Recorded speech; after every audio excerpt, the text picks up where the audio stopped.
Bienvenidos a Estrategia, el podcast de Global Strategy. Soy Javier Jordán y hoy vamos a hablar de operaciones multidominio, de guerra mosaico y de todo esto aplicado al teatro europeo. Y para hablar de esta cuestión tenemos con nosotros a Guillermo Pulido. Guillermo, muy buenas, ¿qué tal? Hola, buenas tardes, Javier, ¿cómo estás? Un placer, además lo habíamos comentado por correo que teníamos ganas de charlar porque hemos intercambiado diversos correos y nos hemos leído mutuamente, pero hoy es la primera vez que hablamos así de viva voz. Sí, parece mentira porque como te había comentado, te sigo desde hace bastantes años y por tanto es un honor estar aquí charlando contigo. Pues igualmente. Y además el tema me hace especial ilusión porque uno de los escritos que más he valorado, de las muchas cosas que he trabajado, o sea, hay temas muy interesantes de disuasión, y es más, yo creo que en temas de disuasión nuclear, ahora mismo eres de los que tienen mejores cosas escritas en español. Pero uno de los artículos tuyos que recuerdo con más gusto es el de la batalla multidominio que publicaste hace ya, pues, 2 o 3 años en ejércitos, o incluso quizás más, ¿no? A lo mejor 4 años. Sí, creo casi 4 años por ahí, no estoy seguro, pero aproximadamente sí. Sí, entonces, como acabas de publicar un libro ya monográfico sobre el tema, pues es la ocasión perfecta ya para hablar de este tema en profundidad. Entonces, bueno, un poco por presentarte, yo creo que, a ver, no necesitas presentación porque ya te conoce todo el mundo, ¿no? Que sigue estos temas y que sigue otros podcast amigos, pues como el de Yago Rodríguez o Por Tierra, Mar y Aire. Y bueno, o sea, yo creo que ya eres conocido, ¿no? Pero bueno, por si acaso hay alguien que no te tiene situado, ¿estás haciendo el doctorado en el Instituto Gutiérrez Mellado? Sí. No, lo estoy haciendo en la UPO, me está dirigiendo vale. la tesis Guillem. Vale, pero sí que hiciste el máster allí, ¿no? El máster habilitante. Vale. Correcto. Ok, entonces sí sabía que lo estabas haciendo con Guillem Colón. Sí. ¿Y el tema cuál es? El tema es disuasión, bueno, está centrado en disuasión nuclear y son temas, la verdad es que varios temas juntos en la tesis, ¿no?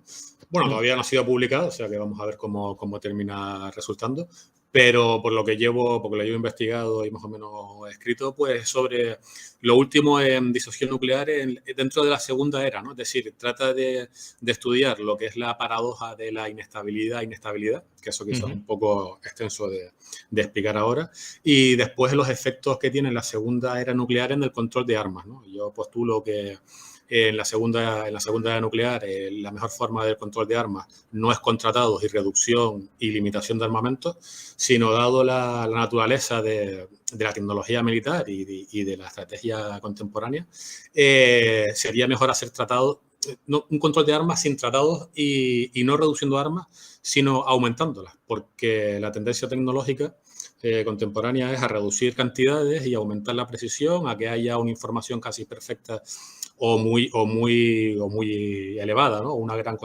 conciencia situacional del campo de batalla y, por tanto, puede haber primeros ataques o first strike completamente perfectos, ¿no? O espléndidos, como se llama en la literatura. Sí, con la desestabilización que eso conlleva. Exactamente. Que se anima a atacar primero. Correcto, porque lo que es el concepto de revolución nuclear se basa, tal y como definía Robert Herbig, recientemente fallecido, la cuestión esencial es que tiene que haber una fuerza de segundo ataque inexpugnable, ¿no? Por determinar de alguna manera la fuerza de segundo ataque. Y con la tecnología actual, pues ocurre lo contrario. Hay una tendencia a hacer primeros ataques espléndidos, también a hacer primeros ataques limitados, de ahí lo de la paradoja de la inestabilidad. Y, por tanto, ese es el foco de mi investigación, ¿no? Porque eso cambia completamente lo que es la estrategia nuclear de la Guerra Fría, que se basaba en el concepto de revolución nuclear, con las estrategias nucleares contemporáneas, que son mucho más inestables y si antes generaban paz, la larga paz de la Guerra Fría, ahora la impresión que da, porque todavía no ha habido guerras nucleares, nada por el estilo, pero desde luego, tal y como se están escribiendo las doctrinas estratégicas nucleares actuales y las doctrinas estratégicas, porque ya no solamente son nucleares, sino incluso ya prenucleares, de las diferentes potencias, Rusia, etcétera, pues todos coinciden en lo mismo, que hay mucha más inestabilidad y que podría haber un primer uso nuclear limitado. Y, por tanto, eso cambia. La gente siempre piensa en la estrategia nuclear como la destrucción mutua asegurada, que ya está básicamente no desfasada, pero pasa a un segundo plano y pasa a un primer plano estrategias más coercitivas y mucho más inestables. Y bueno, esa es la tesis. Sí, pues oye, muy interesante y además me alegro que estés trabajando el tema y con Guillem, porque esto va en la línea de fortalecer los estudios estratégicos en España. Sí, Yo creo correcto. que se avanza mucho en temas de política internacional, de seguridad y defensa, así, en sentido muy Sí, amplio, ¿no? A sí. veces demasiado amplio y un tanto borroso, hay cosas que realmente ya no son propiamente defensa, ¿no? Sí, no, Y porque es verdad, perdón que te interrumpa, que se unen, decir, buena parte de la teoría de relaciones internacionales contemporáneas se fundamenta en los estudios que hicieron los estrategas nucleares en los años 50 y 60, todas las bases teóricas, ¿no? Pues, y la antropología, la teoría de juegos, etcétera. sí, Que, esos son los años dorados, de hecho, de los estudios estratégicos y en buena medida de las propias relaciones internacionales, porque al correcto. principio en Estados Unidos las relaciones internacionales nacen muy vinculadas a estudios estratégicos. Sí, sí, Y sí. en España sí que ya hay una cierta tradición de relaciones, relaciones internacionales. Esto ha nacido muy ligado al derecho internacional público en nuestro Mm, país. Poco a poco ya hay más de política internacional y otros elementos que van más allá de lo jurídico, pero tenemos que profundizar en estudios estratégicos y crear una auténtica escuela de estudios estratégicos en España. Y tu tesis va totalmente en esa línea. Así sí, que debería. Vale. me alegro. Gracias. Y también lo es el libro que acabas de publicar en Catarata, Mm, y que es una monografía y la verdad es que es un libro espléndido. Yo he disfrutado en fin, esto lo grabamos ahora mismo al poco de comenzar el año, aunque saldrá un poco más Gracias. adelante, Mm, pero he disfrutado estas navidades leyendo el libro, porque es un Gracias. libro, por un lado, muy didáctico, o sea, es muy fácil de seguir, está muy bien escrito, siendo un Mm, tema especializado, es un tema, vamos, un tema técnico, pero es un tema que es fácil de seguir por cómo lo has escrito, por cómo lo has construido. O sea, se ve muy bien el hilo argumental. Luego está Gracias. magníficamente documentado, o sea, es una estupenda síntesis de un montón de documentos, bueno, pues que cualquiera que se quisiera introducir en esta cuestión, pues le supondría un trabajo inicial laborioso de rescatar documentos, de articularlo todo, de darle orden, de tener seguridad que no se escapa nada. Y con tu libro ya pues tienes ese trabajo hecho, o sea, tienes las referencias y tienes la síntesis y el análisis propio de todo ese contenido. Así que vamos, para quienes sigan estos temas y quieran trabajar en temas de defensa, es un libro de referencia. Gracias. Gracias. Nada, o sea, a ti por haberlo escrito y por hablar hoy sobre él. Entonces, habíamos pensado, ¿no? el hablar más que del tema en general, centrarlo en algo más próximo a nosotros como es Europa. Porque para una visión ya general del libro, tienes grabado con Yago Rodríguez en el canal de Cosas Militares un directo donde das una panorámica general del libro, de los conceptos principales, que yo creo que el podcast de hoy va a ser complementario. Mm, Pero la idea sería hoy centrarnos en lo más cercano a nosotros y en cómo nos afecta esto. Porque yo leyendo el libro, la impresión que saco es que esa diferencia que ha existido tradicionalmente entre Estados Unidos y Europa en capacidades militares va camino de ensancharse aún más ese gap que existe. Vamos, no sé Sí. si Sí, coincides sí, tú en sí, esto. vamos, completamente. No, que no te quería interrumpir, pero completamente de acuerdo con lo que estás diciendo. Entonces, pues si te parece, hoy podríamos desbrozar esta cuestión. O sea, sobre todo hablar en profundidad de qué están haciendo los americanos, pero al mismo tiempo hacer alguna referencia, algún guiño también a cómo estamos nosotros y tomar conciencia al respecto de la necesidad que tienen los países europeos de ponerse las pilas sobre esta cuestión. Sí, bueno, como decía, los americanos a partir de 2014, a pesar de que empezaron esta revolución en 2014, ¿no? Como explico en el libro, con la tercera estrategia de compensación, a pesar que en 2014 estaban muy por delante del resto de países en tecnología militar. Sin embargo, ellos ya estaban viendo ciertas tendencias de que sus ventajas en la revolución, en los asuntos militares, en la cual se basó su política de defensa desde los años 90, pues hasta hace pocos años, ¿no? Pues ya vieron que podía haber un cambio tecnológico, o desde hace algunos años se estaba produciendo un cambio tecnológico, sobre todo en tecnologías comerciales, ¿no? No como en la Guerra Fría, donde se invertía en laboratorios militares en nuevas tecnologías, sino que a través del campo civil, como son los drones, la computación cuántica, la inteligencia artificial, pues se estaban produciendo cambios tecnológicos muy radicales y que una vez se traspasara esa tecnología al campo militar, pues además unido a otras cuestiones como el desarrollo de misiles, etcétera, pues todas las ventajas militares estadounidenses, en la cual se habían basado no ya en los años 90, sino en la propia segunda revolución, o denominada segunda revolución en los asuntos, o segunda, ¿cómo lo llaman ellos? ¿No? La segunda estrategia de compensación, perdón, pues eso ya viene de los años 70, ¿no? Y por tanto todo ese desarrollo tecnológico pues iba a quedar obsoleto, básicamente porque China y Rusia, ¿no? Ya que nos estamos centrando en Europa, pues estaban desarrollando unas políticas militares en las cuales mezclaban la precisión, una alta precisión, las armas de largo alcance, los misiles, con los cuales destruir la capacidad de concentrarse de Estados Unidos y negar las ventajas que le daban las tecnologías stealth y todo este tipo de asuntos. Entonces, a partir de 2014, Bob Work empezó la segunda estrategia de compensación, a partir del cual se creaba primero el concepto y la doctrina de guerra multidominio, operaciones multidominio y de guerra mosaico. Lo más revolucionario es lo mosaico, ¿no? En el sentido que de lo que se trata es de coger las plataformas de combate en la cual se ha basado la guerra desde poco después de la Primera Guerra Mundial, ¿no? Carros de combate, buques, aviones, ¿no? Etcétera, y desagregarlas, ¿no? Es decir, en la era industrial, desde poco después de la Primera Guerra Mundial hasta los años 80, 90, pues se basó en grandes plataformas basadas en los motores de explosión, ¿no? Que podían mover grandes masas, ¿no? Es decir, carros de combate, aviones, hacerlo volar. Y después, a partir de los años 70, a eso se unió la electrónica y se crearon por los cazas, la electrónica y las tecnologías furtivas y tenemos lo que es la tecnología militar actual, ¿no? Carros Abrams, Leopard, aviones furtivos F-22, F-35, los J-20 de chinos o los Su-57 rusos, etcétera.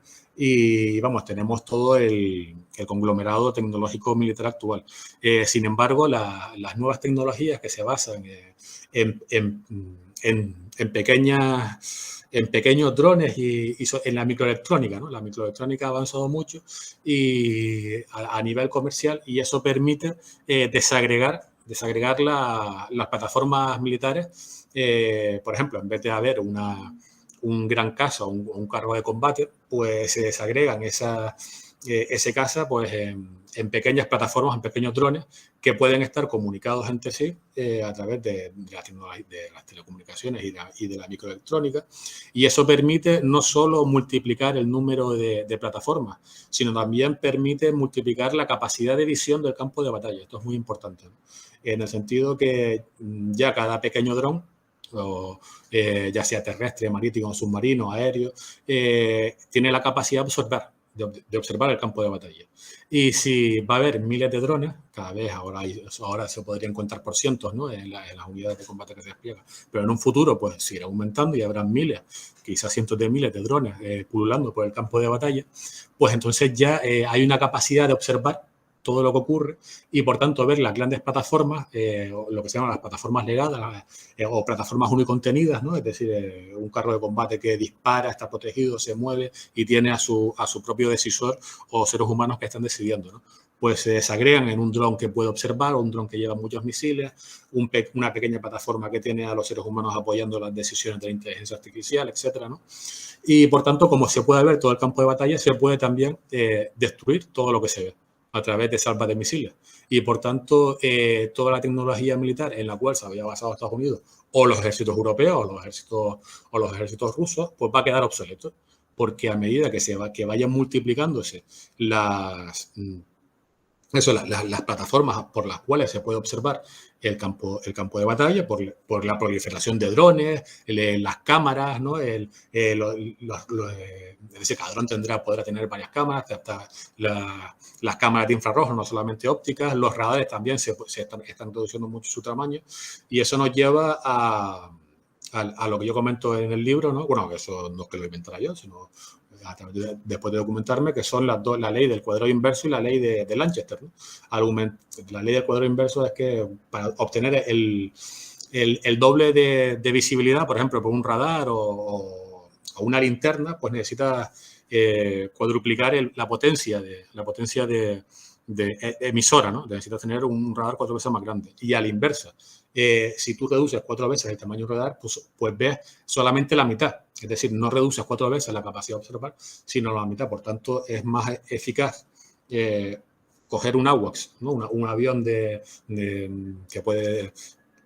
un mando y control y observa y un radar de alerta temprana aerotransportado, ¿no? Pues si tú desagregas esos grandes radares en pequeñas unidades, pues puedes ver más del doble, ¿no? O incluso el cuádruple. Por tanto, es decir, ahí hay una tendencia tecnológica a desagregar las grandes plataformas, más allá de que son muy vulnerables porque se pueden ver y por tanto se pueden destruir.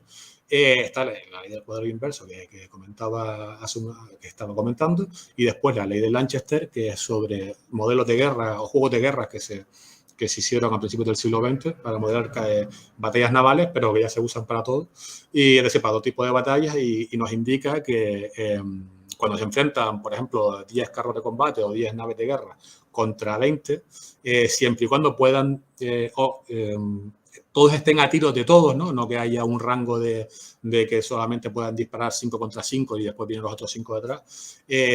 No solamente se duplica, es decir, el bando que tiene el doble de tiradores o de naves o de carros de combate, no es que si tiene el doble de cantidad, no solamente duplica su potencia de fuego o su letalidad, sino se cuadruplica. Pasa algo parecido a la ley del cuadrado inverso. Por tanto, todas estas tendencias tecnológicas, es decir, la tendencia tecnológica del mundo comercial, ¿no?, está facilitando que estas leyes se puedan aplicar a la tecnología militar. Y, por tanto, toda la tecnología militar que se había basado en la era industrial y en la era electrónica incipiente, ¿no?, hasta los años 70, 80, pues ya no sirven para nada, porque van a ser destruidas muy fácilmente y además no aprovechan toda la capacidad que da la ley del cuadrado inverso y la ley de Lanchester. Y por tanto, además después de todo lo que se ha explicado muchas veces sobre las burbujas las mal llamadas, ¿no?, las burbujas antiacceso y negadores de área, que para describir, porque son conceptos occidentales que se usan para describir las capacidades o las capacidades que podrían tener Rusia y China, ¿no? Pues además de decir, esas tres tendencias se suman además a lo tan cacareado de las burbujas antiacceso y negadores de área, etc. Eso implica, por un lado, las burbujas antiacceso y negadores de área niegan buena parte ya que estamos hablando de Europa, ¿no? Y me preguntaba sobre eso, pues niegan la capacidad operacional y estratégica y de estabilidad estratégica que tiene la OTAN y que tienen los ejércitos europeos para enfrentarse a ejércitos como el ruso, ¿no?, que ha desarrollado desde el 2008 toda una política de defensa básicamente para anular las ventajas de la OTAN. Por tanto... Si te parece, antes de entrar ya al teatro concreto, ¿no?, que en efecto esto es uno de los temas que salen a menudo cuando se habla de un hipotético conflicto armado entre Rusia y la OTAN, los famosos A2AD, Sí. pues en Kaliningrado y en el Báltico y demás, ¿no? Pero por comentar todo lo que has expuesto, que es súper interesante, y un poco... porque es que hay mucho contenido ahí, o sea, hay muchas cosas ahí de las que se puede sacar punta, ¿no? Sí. De entrada se me ocurre, a ver, la guerra de mosaico, entonces, si lo entiendo bien, es un nuevo paradigma en el empleo de la fuerza, donde la clave está, por un lado, en guerra en red, o sea, que esto probablemente no es un concepto del todo nuevo, sino que ya es una aspiración y, en cierto modo, lo vemos cada vez más materializado pues, por ejemplo, en la guerra aérea, donde la propia batalla de Inglaterra, el sistema de defensa aéreo de la RAF, ya tenía elementos de guerra en red. Eso se ha ido desarrollando poco a poco. Se ha visto facilitado por los avances tecnológicos que has ido comentando, pero como se va a dar un salto en las próximas décadas, y ya estamos siendo testigos, ¿no?, de muchos de esos avances, va a ser posible, en base a esa, teniendo como base esa guerra en red, esa capacidad de conectar múltiples plataformas y mantener un mando y control coherente sobre ellas, desagregar a su vez los vectores de armas y los propios sensores también, ya no en plataformas monolíticas, pues como cuentas muy bien en un libro, ¿no? O sea, un F-35 es un arma muy poderosa tanto como vector de armamento en sí mismo, como luego como un conjunto de sensores y capacidad de fusionar todos esos sensores y transmitir incluso esa imagen para guerra en red, ¿no? Entonces, no solamente en una plataforma como sería un F-35, sino en diversos drones que tengan elementos que tienen ahora mismo un F-35, pues de sensores, de comunicaciones, de relé o directamente de vectores de armas. Entonces, entiendo que la guerra mosaico como tal es ese paradigma que combina guerra en red, pero ya muy potenciada porque hay elementos para hacerla viable y segura, con luego el desagregar las plataformas tanto de sensores como de armas en elementos que sean attritable, o sea, que sean, a ver, no me sale en español, que se puedan desgastar o que, a ver, no es que sean de un solo uso, pero que sí que sea aceptable su pérdida en términos económicos. Algunos de ellos sí que serán de un solo uso. Y otros, pues, se intentará mantener, ¿no? O que pueda volver. Pero si se pierde, no sería algo tan oneroso como, por ejemplo, perder un F-35. Entiendo que esa es la clave, ¿no? O sea, por un lado, guerra en red, por otro lado, desagregar las plataformas. Sí, sí, desagregarlas y que además puedan recomponerse de una manera lo más libre posible, porque como tú comentabas, la guerra en red ya se puede ver en la batalla de Inglaterra o también en la batalla del Atlántico, ¿no? Sí, tal y como... en el libro lo comentas, con la manada de lobos, ¿sí?, de los submarinos alemanes. Sí, sí. Eso, en efecto, es otro buen ejemplo. Exacto. Y después pero con las plataformas monolíticas no podían reagregarse, es decir, en la batalla de Inglaterra se podían coger aviones y meterlos en diferentes escuadrones, pero ya después los escuadrones y los aviones en sí no era muy complicado mandarlos de una unidad a otra y ya estaban organizados de una manera bastante... vamos a decir, no jerárquica, sino que no se podían recomponer con facilidad, de la misma manera que no se puede coger ametralladoras o cañones y ponerlas cuatro Spitfire y ponerlos solamente en una, ¿no? Pues lo mismo pasa con las diferentes plataformas y con las unidades, ¿no? Con las unidades de combate.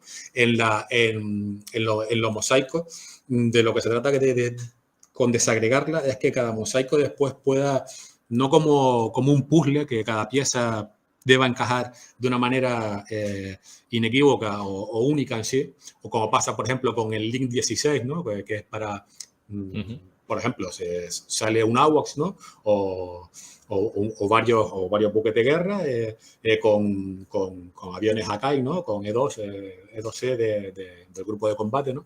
Y de la aérea, pues se organiza una red específica para esa misión.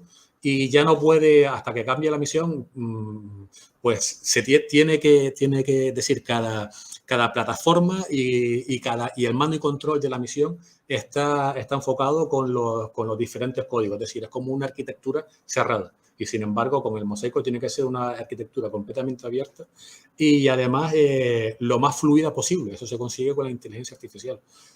Por tanto, es decir, claro, es que eso te iba a preguntar, porque, a ver, el mando y control en último término siempre será humano, porque iría contra la lógica militar, destruir, o sea, prescindir del mando y control o darle ese mando y control a una inteligencia artificial, vamos, es que no tenía como tal ningún sentido, ¿no? Sí, pero a nivel táctico, es que sencillamente es posible que no haya otra opción, que algunas tareas subsidiarlas a la inteligencia artificial, porque no habría operadores y en el caso hipotético de que los hubiera, posiblemente se verían superados por la velocidad del propio campo de batalla. O al menos incluso, aunque fuera gestionable, sería muy tentador recurrir a esa inteligencia artificial para, también lo comentas en el libro, adelantar el ciclo de toma de decisiones adversario. O sea, el ODA loop famoso de John Boyd, Sí, pues que ese ciclo fuera mucho más rápido. claro. Es decir, que sí o sí, al final hay que introducir la inteligencia artificial en ese nivel táctico para que se pueda operar, ¿no? Con base a este concepto de Sí. la guerra mosaico. Sí, porque es decir, con el tema de Mosaico, el tema de la fluidez y que haya una gran cantidad de drones y de diferentes unidades, la mente humana tiene una capacidad de atención limitada. De ahí que las unidades de combate, pues normalmente, y los ejércitos se organicen en el orden terciario, ¿no? Que tiene que haber 3 unidades respecto a su superior. A veces son 4, a veces son 2, ¿no?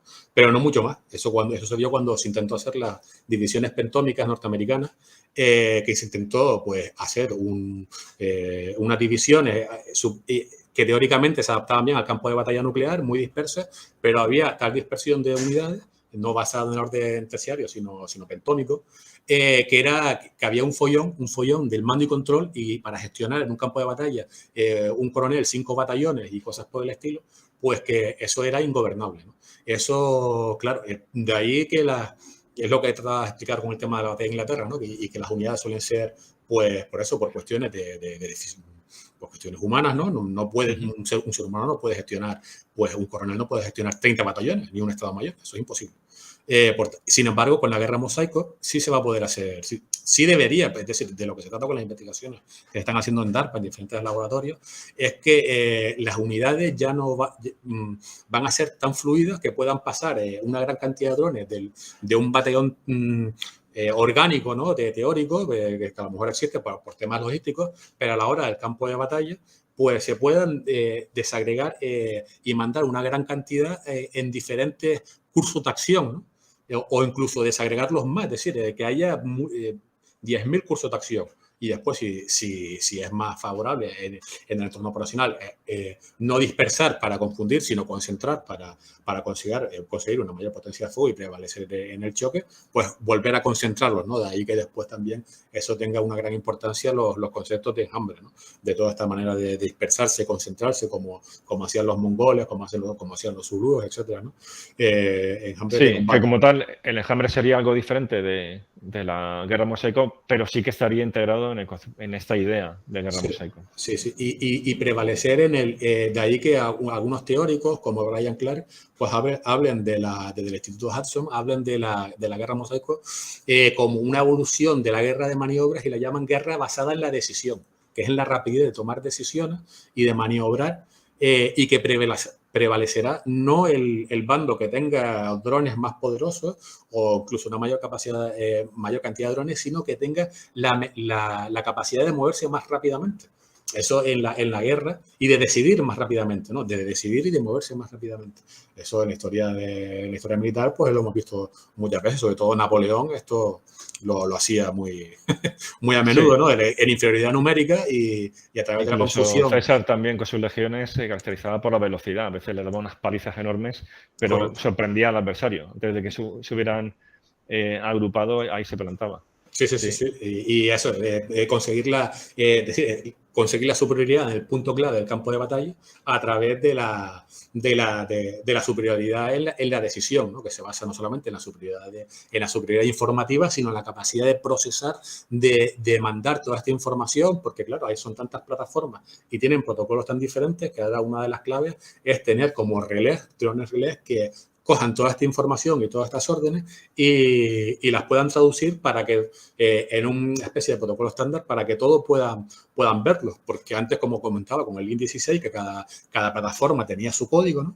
Pues era una arquitectura cerrada. Sin embargo, la inteligencia artificial debería ser capaz de reestructurar todo el mando y control, la jerarquía del campo de batalla. De ahí que en algunos escritos americanos hablen de intentar improvisar, como pasó con el 82 cuando los lanzaron en San Mary Inglis en el 44, ¿no? Que, como sabemos, pues todo salió mal, ¿no? Y los tiraron donde pudieron. Y sin Eso embargo, lo recoge muy bien, si no recuerdo mal, es el capítulo 2 de Hermanos de Sangre. O sea, por hacer, si sí. menciona algo muy visual, ¿no? se ve ahí como vamos, que fue una historia tal cual, ¿no? O sea, cómo están muy dispersos y cómo se van agrupando y llevando a cabo acciones, pues tácticas de grupos incoherentes, es decir, pues con un teniente que realmente no es de esa sección, pero bueno, va reclutando a la gente que se va encontrando, aunque sean incluso de otro batallón, Sí, y van sí, haciendo sí. lo que pueden, ¿no? Conforme van ganando capacidad de combate. Correcto. Y por tanto, es decir, todas estas son cuestiones tan revolucionarias, ¿no? Porque durante milenios, pues el orden de batalla de los ejércitos civilizados, ¿no? No cuando había melees de celtas o cosas por el estilo, ¿no? Pues se ha basado siempre en el orden terciario. Y esto, pues, lo cambia completamente, ¿no? Cómo se van a organizar los ejércitos, cómo se organiza el mando y control y cómo todas las plataformas en las cuales ha estado basada la tecnología militar desde el siglo XX hasta la actualidad, pues van a quedar obsoletas progresivamente, ¿no? Y por Sí, tanto, entonces sí. yo ahí tengo varias preguntas, porque claro, Mm, o sea, ahora mismo lo que estamos hablando es, en fondo es una hipótesis, o sea, es algo de futuro, ¿no? Es que mm, esto, o sea, este nuevo concepto, pues podría ser superior a lo que ahora mismo tenemos. sí. Entonces, yo ahí tengo varias preguntas. Uno es, ¿con qué horizonte temporal está trabajando DARPA? O sea, esto ahora mismo no existe, pero ¿cuándo piensan que se podría poner ya en el campo de batalla? O sea, no con prototipos y no con conceptos que se van explorando y ejercitando, sino ya que la fuerza, Sí. como tal, se ajuste a estos parámetros. Esa sería una pregunta. Pues sí. Perdona, la otra sería, esto, a ver, yo le veo visos de realidad y luego volveremos al tema multidominio, pues en el dominio aéreo Mm, y en el dominio naval, que están muy despejados. mm. Pero en el dominio terrestre, mm, esto ellos lo contemplan como algo viable, que es mucho más complejo, tanto por los obstáculos de terreno como por la capacidad de esconderse en el terreno, porque esta cuestión de hacer el campo de batalla transparente, Sí, esa es una película que ya hemos visto. O sea, en sí, la RMA de los años 80, correcto. creo que era el almirante Owens, el que hablaba de decir, esto es un cubo de 200 millas por 200 millas donde todo se va a ver. Bueno, pues a lo mejor en el mar es así, pero desde luego en tierra no, sino que se lo digan a los israelíes en 2006, Mm, donde había algunos que tenían esa idea, ¿no? Y habían tomado ideas de conceptos de la RMA sí, norteamericana, pero luego la realidad es mucho más compleja. O sea, Hezbollah se enmascaraba muy bien con el terreno, aprovechaba, combatía en población. Ellos hacían a su vez tácticas no de enjambre, pero vamos, sí que hacían muy bien determinadas maniobras. O sea, que era un enemigo mucho más escurridizo, ¿no? sí. Sobre todo para la fuerza aérea, incluso para las fuerzas terrestres fue un enemigo duro de roer. Entonces, esto es ambicioso en el sentido también de incluir el dominio terrestre o sobre todo se centra en el aéreo y el naval. Pues bueno, respecto a tu pregunta, DARPA, como sabes, es solamente una agencia de investigación, ¿no? Y por Mm. tanto no tiene, es decir, ellos solamente desarrollan tecnología y con el tema de la guerra mosaico incluso ya están desarrollando conceptos, ¿no? Pues es decir, ellos no se encargan de llevarlo a la práctica, simplemente investigan. Y de ahí que dedicara uno de los dos, de la guerra mosaico, dedicara 2 capítulos en el libro, uno a la cuestión de la tecnología militar y otro a la cuestión de la carrera de armas. La carrera de armas en un sentido amplio, no carrera de armas como normalmente entendemos los politólogos, ¿no? Y las investigaciones de estudios estratégicos, que se gasta tanto dinero, tantos tanques, entonces el otro reacciona y después tenemos el ciclo de espiral y el modelo de ciclo de espiral y el modelo de disuasión, ¿no? Para generar paz o tender a la guerra, etcétera, ¿no? Y sin embargo, la guerra multidominio es además un concepto de carrera de armas que además de tener en cuenta esto, tiene en cuenta la carrera de armas en un sentido tecnológico, ¿no? De desarrollar conceptos que revolucionen todo. Además de desarrollar la tecnología militar, de llevarla a la práctica, es decir, no a la práctica, sino de no perderse en el ciclo presupuestario o en el embrollo presupuestario que suele atenazar a todos los ejércitos. Es decir, ganar rapidez en cuanto se desarrolla un concepto y llevarlo es decir, a unidades que, no al campo de batalla, sino que ya sean conceptos operacionales y armas operacionales. Porque no solamente la DARPA tiene problemas para, es decir, porque todos vemos de toda la vida, pues vemos lo que desarrolla DARPA, su tecnología, y después observamos que muchas veces no llega, después no se plasman, ¿no? En adquisiciones, que es lo que Sí, me pero que estaba... es parte de su cometido, el tener ese pensamiento fuera de lo convencional Correcto. y que Y luego ya, o sea, ellos no, como tal no hacen el desarrollo, o sea, ellos lanzan ideas y luego sí, ya es la industria la que se extiende, ¿no? A petición, no siempre, ¿no? Pero lo deseable sería que a petición de las Fuerzas Armadas desarrollen pues claro, una claro, tecnología militar. pero sí, perdona que te interrumpa. DARPA, es decir, con el tema de desagregar y de la guerra mosaico, es decir, desagregar de plataformas monolíticas a plataformas más pequeñas y más sencillas, lo que busca por un lado es ganar, bueno, busca dos cosas. Por un lado, ganar velocidad en el desarrollo desde que se tiene la idea hasta que el arma llega al campo de batalla o a las unidades operativas, y después, por otro lado, escapar a la ley de Augustin, ¿no? Es decir, que el armamento ha ido desde la Segunda Guerra Mundial, el coste del armamento crece mucho o se incrementa mucho más rápido que el crecimiento económico. Eso no ocurría antes de la Segunda Guerra Mundial. En la era industrial, pues la economía crecía mucho más rápido, o la productividad económica, que el coste del nuevo armamento, ¿no? Es decir, la economía crecía más rápido que el coste del mosquete, ¿no? O de los cañones, etcétera. Por tanto, y después con el incremento demográfico, pues de ahí que los ejércitos antes de la Segunda Guerra Mundial cada vez fueran más grandes, ¿no? Y el desarrollo del Estado, la capacidad eficaz del Estado, etcétera, ¿no? Una revolución militar, ¿no? Pues eso es lo que fue la Sí, revolución militar desde Maquiavelo hasta la Primera Guerra Mundial, ¿no? y que ahora Y mismo la tendencia inversa, ahora cada vez correcto, son más caros los sistemas hasta el sí, punto de que los números, pues es que a lo mejor no dan para si hay una guerra entre una potencia, pues no sé, o sea, pienso por ejemplo en la misma Francia, que hace menos de un año el general responsable de la logística eh, militar, ¿no? Francesa, decía esto, decía, bueno, tenemos un ejército hermoso, lo llamaba él, pero es que igual esto a las 48 horas ya no es operativo, con los números que tenemos y sí, sí. el desgaste que supone el combate. Correcto, sí, sí, recuerdo las declaraciones que hizo sobre la capacidad logística que tenían de reparar y las cantidades que tenían, y que para ganar una guerra de alta intensidad, creo que le lleva una batalla, ¿no? No hablaba de una guerra, sino una batalla a nivel operacional, no a nivel de batalla, ¿no? Pues a lo mejor podría durar 5 o 6 días y ellos solamente tenían capacidad para combatir durante 2, teniendo en cuenta los niveles de atracción, etcétera. Sí, es que uno ve, por ejemplo, los números de carros de combate y vehículos de combate de infantería perdidos o sea, por las Fuerzas Armadas ucranianas en la guerra de Ucrania, o sea, Sí, con la provincia del este. Y vale, o sea, es verdad que han sido varios años, pero los combates sobre todo fueron en 2014 y 2015. Pues está en torno al millar. Y uno ve los inventarios de los países OTAN, europeos, y bueno, pues, o sea, que las pérdidas serían muy significativas en términos relativos. Es decir, que sí, que no anda descaminado ese cálculo. O sea, quizás sea dramatizar 48 horas, pero vamos, que no es para meses. O sea, esto no es una segunda guerra mundial. Y la capacidad además de la propia industria de defensa de alimentar el campo de batalla no tiene nada que ver con los parámetros de la Segunda Guerra Mundial, los que estamos así acostumbrados, ¿no? Por las documentales o películas o, en fin, o la literatura, ¿no? Los que le gusten estos temas. O sea, que son arsenales, sí, muy sofisticados, pero en términos numéricos muy frágiles en caso de un conflicto armado con cierta continuidad. sí, sí, sí.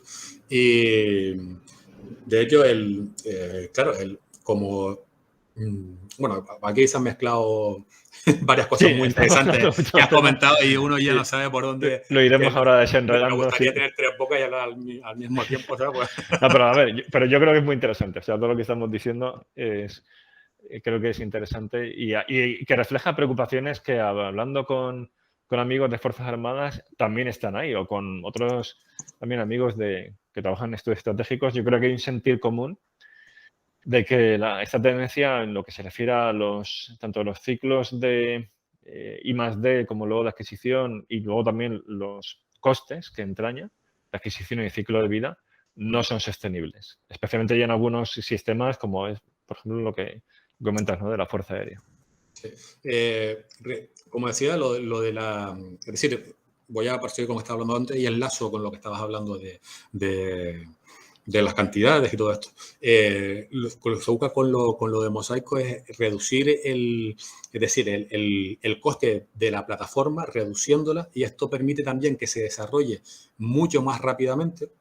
Y después, cuando Bockward intentó sacar adelante, porque él dimitió después en 2017, el tema de la guerra multidominio y Mosaico, se intentaba también romper todo el ciclo presupuestario norteamericano que impedía lo que se llama el Valle de la Muerte, que pasaba desde el tema, desde que se comenzaba el concurso o se hacía una petición a la industria, hasta que realmente había una plataforma operativa, podían pasar 13, 15 años perfectamente. Y por tanto... sí, y eso en Europa, pues incluso hasta más, ¿no? Pues tenemos, no Exacto, sé si sí. el récord, pero también son ciclos larguísimos. Claro.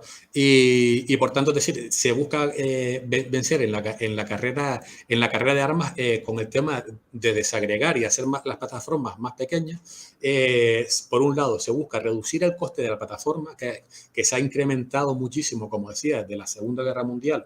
Y es verdad que las plataformas son mucho más eficaces, ¿no?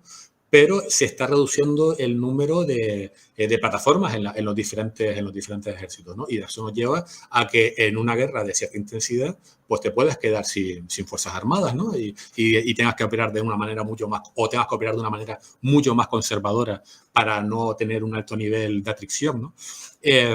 Y por tanto, reduciendo desagregando las plataformas, se tiene, por un lado, como ir y aumentando la rapidez desde que se hace la petición a la industria hasta que llega la plataforma a ser, o la mini plataforma, el dron, a ser operativa, pues reduciendo el tiempo hace que cuando la plataforma llega a estar operativa no esté obsoleta, que es lo que ha pasado con parte de la electrónica del F-35, sino que a lo mejor pasen 2, 3, 4 años, como pasaba al principio, poco después de la Segunda Guerra Mundial, con la serie Century, ¿no? Ellos, los norteamericanos, los estadounidenses, hablan mucho de la serie Century como un tipo de ejemplo, desde que se tiene la necesidad de desarrollar una gran cantidad de cazas interceptores para intentar suplir lo que se creía que era el Bomber Gap, ¿no?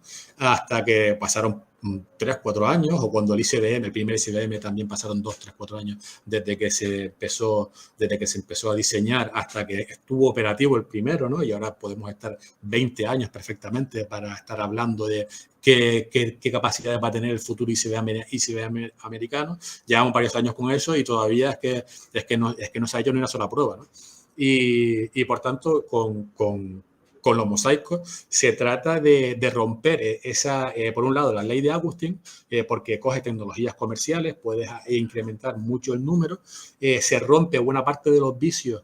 En el libro explico, citando muchos estudios de diferentes laboratorios y de la RAND, ¿no? De por qué el armamento se ha incrementado tanto su costo respecto a la productividad económica, ¿no? Lo que se llama la enfermedad de costes, o nosotros solemos llamar la ley de Agustín.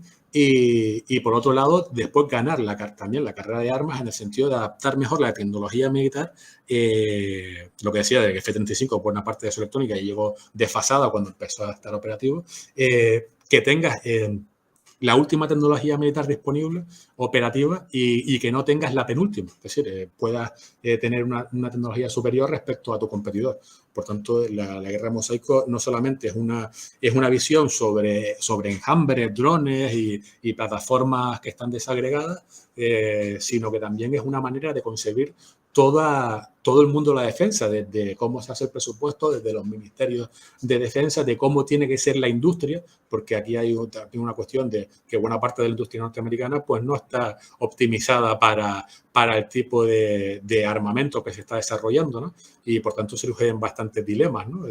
Sí, ahí el emular, por un lado, a la industria tecnológica civil, o sea, Sí. con esa idea también de la propia innovación de las startups, del fallar, o sea, fallar rápido, ¿no? O sea, si uno falla, que sea algo rápido. Fallar rápido para aprender barato, ¿no? Creo que era exactamente, sí.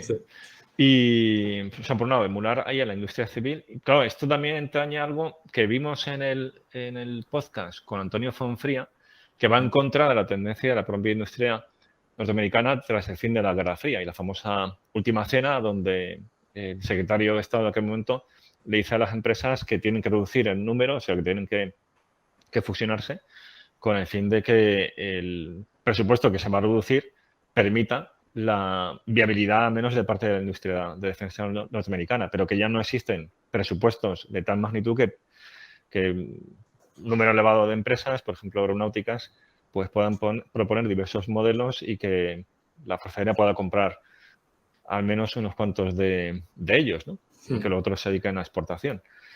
Entonces, ha habido un proceso de concentración. En Europa nos ha ocurrido lo mismo y esto habla más bien, además de desagregar las plataformas, desagregar a los proveedores. Correcto. Que claro, ahí la cuestión es si eso es viable, si son únicamente industrias dedicadas a lo militar o si también la adquisición militar o la industria militar norteamericana va a tener que ser dual, o sea, tener también capacidad de competir en el mercado civil para ser viable económicamente. O quizás que sean industrias más pequeñas, también de la misma manera que las plataformas están reduciendo su tamaño. La industria es como el concepto de la larga cola de Amazon, ¿no?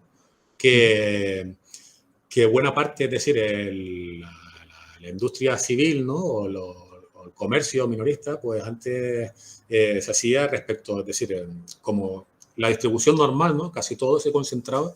La distribución normal estadística, ¿no? Lo que es la curva estadística, pues casi todas las ventas ocurrían es decir, el 90% de las ventas pues se concentraban en uno, dos, tres productos, ¿no? Que es la homogenización de la industria, ¿no? Y de ahí que hubiesen pues todo el proceso de concentración capitalista que ocurrió desde mediados del siglo XIX hasta hace pocos años, ¿no? En el sentido que se fueron concentrando, ¿no? Como en la industria del petróleo en Estados Unidos, ¿no? Que apareció Standard Oil y arrasó, ¿no? Y creó solamente pues una industria monopolística, aparecieron los grandes monopolios capitalistas, ¿no? Después la teoría de Lenin de la Primera Guerra Mundial pues fue una guerra de monopolios, etc. Y sin embargo, desde el concepto de Amazon de larga cola es que más de la mitad de las ventas ocurren en pequeños, es decir, no en uno, dos, tres productos, sino ocurren en miles de productos, ¿no? O en millones. Y entonces de ahí que el concepto de Amazon es que tiene la capacidad de información de saber qué es lo que quiere cada cliente y entonces conecta a un pequeño vendedor, yo qué sé, en Canarias, donde vivo yo, y conecta a un vendedor en Malasia, ¿no? Y a otro, pues en México. Y entonces, pues hay pequeños productores de pequeñas cosas, ¿no? A través de la plataforma de información de Amazon, o en China tienen Alibaba, ¿no? Etcétera. Pues todo se va, la tendencia tecnológica universal desde finales de los 80, ¿no? Hasta la actualidad, pues y la industria también se va desagregando, ¿no? Buena parte de la industria de defensa, por ejemplo, actual, no producen ellos la tecnología militar, sino que la agregan, ¿no? Agregan el diseño y van cogiendo de pequeñas, de otras industrias más pequeñas. Y por tanto yo creo que la tecnología, es decir, el tema industrial es que las grandes vacas sagradas en las cuales se ha basado la industria de defensa desde la Segunda Guerra Mundial, o las grandes industrias, ¿no? Después ya a medida que hay que protegerlas en Europa, pues se convierten en vacas sagradas, ¿no? Pues habría que eliminarlas, que liquidarlas, ¿no? Y claro, sí, o sea, eso lo veo, pero siempre que los costes de I+D sean asumibles por industrias pequeñas. Claro. Porque, o sea, la lógica también de desaglutinar la industria de defensa norteamericana con el fin de que hubiera menos productos, ¿no? Y, por ejemplo, eso lo vemos en la cubierta de un portaaviones, que en los años 70, pues tenías ahí los Tomcat, Intruder, incluso los Corsair, los Hawkeye y todo eso. Y ahora básicamente tienes Super Hornet y dentro de unos años F-35. Sí. ¿no? Y al final es un único proveedor. Es verdad que detrás de ese proveedor, esa proveedora actúa como empresa tractora de cantidad de cientos de empresas, pero te hace falta una vaca sagrada, ¿no? Para sacar adelante ese I+D. La cuestión es, o sea, yo entiendo el carácter revolucionario que esto tiene y las ventajas enormes que lograría si se materializa, pero es que, en efecto, entraña también su revolución propia en la industria de defensa, tanto de Estados Unidos como si nos vamos a Europa, pues aquí lo mismo, ¿no? Pero el I+D para este tipo de plataformas, como estamos hablando de la guerra mosaico, sería de mucha menor cantidad. Ahí vemos empresas como Kratos, que está desarrollando el Valkyrie, ¿no? Sí. Y que va a ser el primer dron atritable, ¿no? O Sí, desgastable o este concepto de Loya desperdiciable. Whitman, sí, sí. Exactamente, es decir, que se puede usar más de una vez, ¿no? Que puede usar solamente 20, 30, 40 veces que cueste entre 1 millón de euros y 20 millones $1 millón y entre 20 millones, ¿no? Que no sea una plataforma de 60 o 100 millones, ni sea un pequeño dron que no sirva para nada, ¿no? Sino que tenga cierta complejidad, ¿no? Como es el Kratos. Y sin embargo, Kratos ha podido desarrollar sus productos sin hacer un gran I+D. Otro ejemplo podría ser SpaceX, ¿no? Que buena parte del I+D lo hacen, decir, no están como ocurría con la NASA y con otras grandes empresas que estaban durante 5 o 10 años desarrollando un cohete, sino que buena parte del conocimiento de la industria lo hacen en fallar rápido para aprender barato, ¿no? Están constantemente, no hacen innovaciones de grandes avances tecnológicos, sino hacen innovaciones de mezclar cosas, ¿no? Y de ir probando a ver qué es lo que funciona y lo que no funciona. Y con pequeñas plataformas de combate, los costes no deberían ser como el desarrollo del F-22, sino tendrían que ser de plataformas y de conceptos bastante, porque, por ejemplo, solamente una empresa desarrollaría, por ejemplo, los Valkyrie, no Kratos. Y sin embargo, después el resto ahí ya se te va parte del dinero, pero buena parte más de la mitad del coste del coste de adquisición, no, el coste unitario de una plataforma, no es la plataforma, no es va a cambiar la redundancia, el avión en sí, ¿no? O el cacharro en sí, sino lo que lleva Sí, es encima. todo lo que lleva, sí. Esta idea que ya es universal, ¿no? O sea, que un avión de combate no es un avión, sino que es un superordenador Claro, y que además vuela, ¿no? porque se investigó, perdona que prosiga, bueno, en los estudios que comentaba sobre los laboratorios de ideas que investigaban la enfermedad de costes o la ley de Agustín, pues realmente se dieron cuenta que lo que es la plataforma, las materias primas, es decir, el acero, etcétera, ¿no? O la pintura del F-22, el coste laboral, pues eso no había incrementado mucho el precio de la plataforma, sino eran todos los requisitos del cliente es decir, el Departamento de Defensa de Estados Unidos, que habían añadido a las nuevas plataformas respecto a las anteriores, ¿no? Es decir, que tenían unos requisitos decir, que el radar llegara más lejos, que tuviera, que en vez de ser de barril electrónico, pues fuera esa, ¿no? Que tuviera un mejor misil. Y sin embargo, con plataformas como el Valkyrie de Kratos, pues ese coste se estaría desagregado de la adquisición del Loyal Wingman, porque como es una arquitectura abierta, la electrónica la haría otra empresa, es decir, otra empresa pequeña, de ahí que puse el gráfico, que ponían la DARPA, de que ponían el Kratos, e incluso se podía quitar y poner el tipo de alas.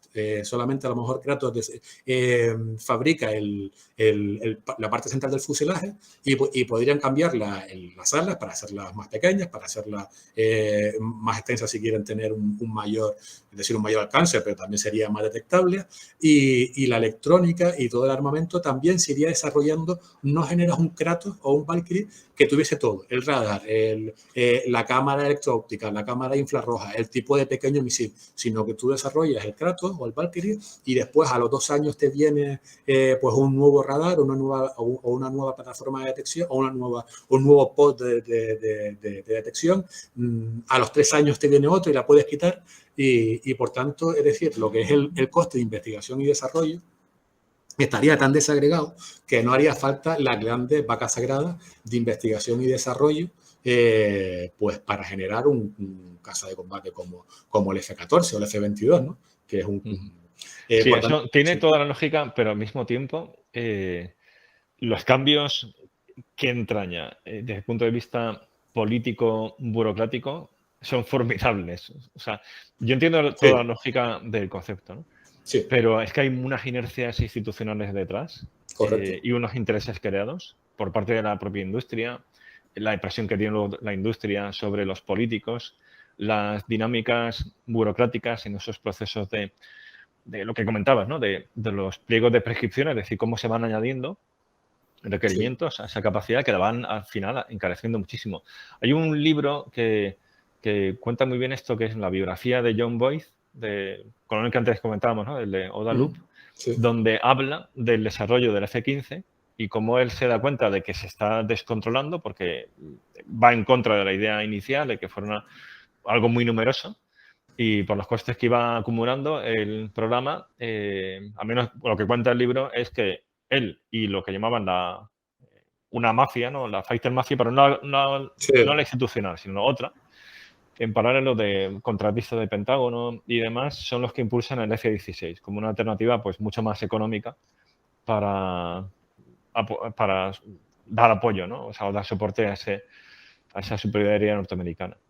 Entonces, ahí en ese libro lo que cuenta muy bien es cómo hay una red de obstáculos burocráticos para agilizar los procesos, que en este caso es que no habría ya que sortear, sino echar abajo por completo y construir algo diferente. Sí, sí, sí, decir, es que esta revolución, que es una revolución mucho más radical que la revolución de los asuntos militares de los 90, pues claro, Totalmente. O sea, porque la RMA en el fondo era doctrinal. Esta es, o sea, era doctrinal y tecnológica y demás, ¿no? Pero es que esta es mucho más profunda. Sí, se tendría que cambiar completamente el proceso presupuestario. Yo me documenté en Estados Unidos porque tienen muchísima documentación, es decir, publican de todo estudios y es un país bastante abierto, ¿no? Porque tú intentas hacer algo así en España, ¿no? A ver qué. Bueno, por ejemplo, sobre el propio FCAS. O sea, entrar al detalle del FCAS, del Sí, futuro del CASA, sistema sí. de combate europeo, en el que participa España.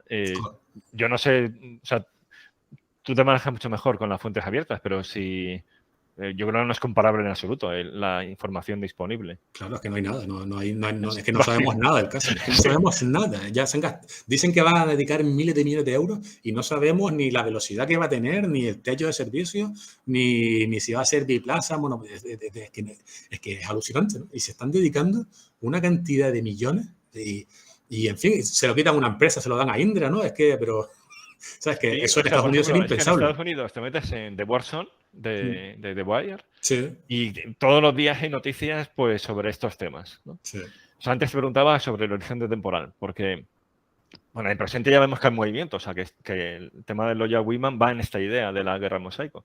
Pero la pregunta sería eso, ¿cuándo ya lo daríamos por decir, aquí está, o sea, esta es la Vale. realidad de la guerra mosaico, ¿no? Sí. Pero, o sea, y en The Wire ves que hay movimiento. Pero claro, en Estados Unidos. En lo que respecta a Europa, el vacío informativo es completo. Me da la impresión, ¿no? Mira, para decirte lo del velocidad temporal, porque para darte una respuesta concreta, porque antes te di una respuesta más general, ¿no?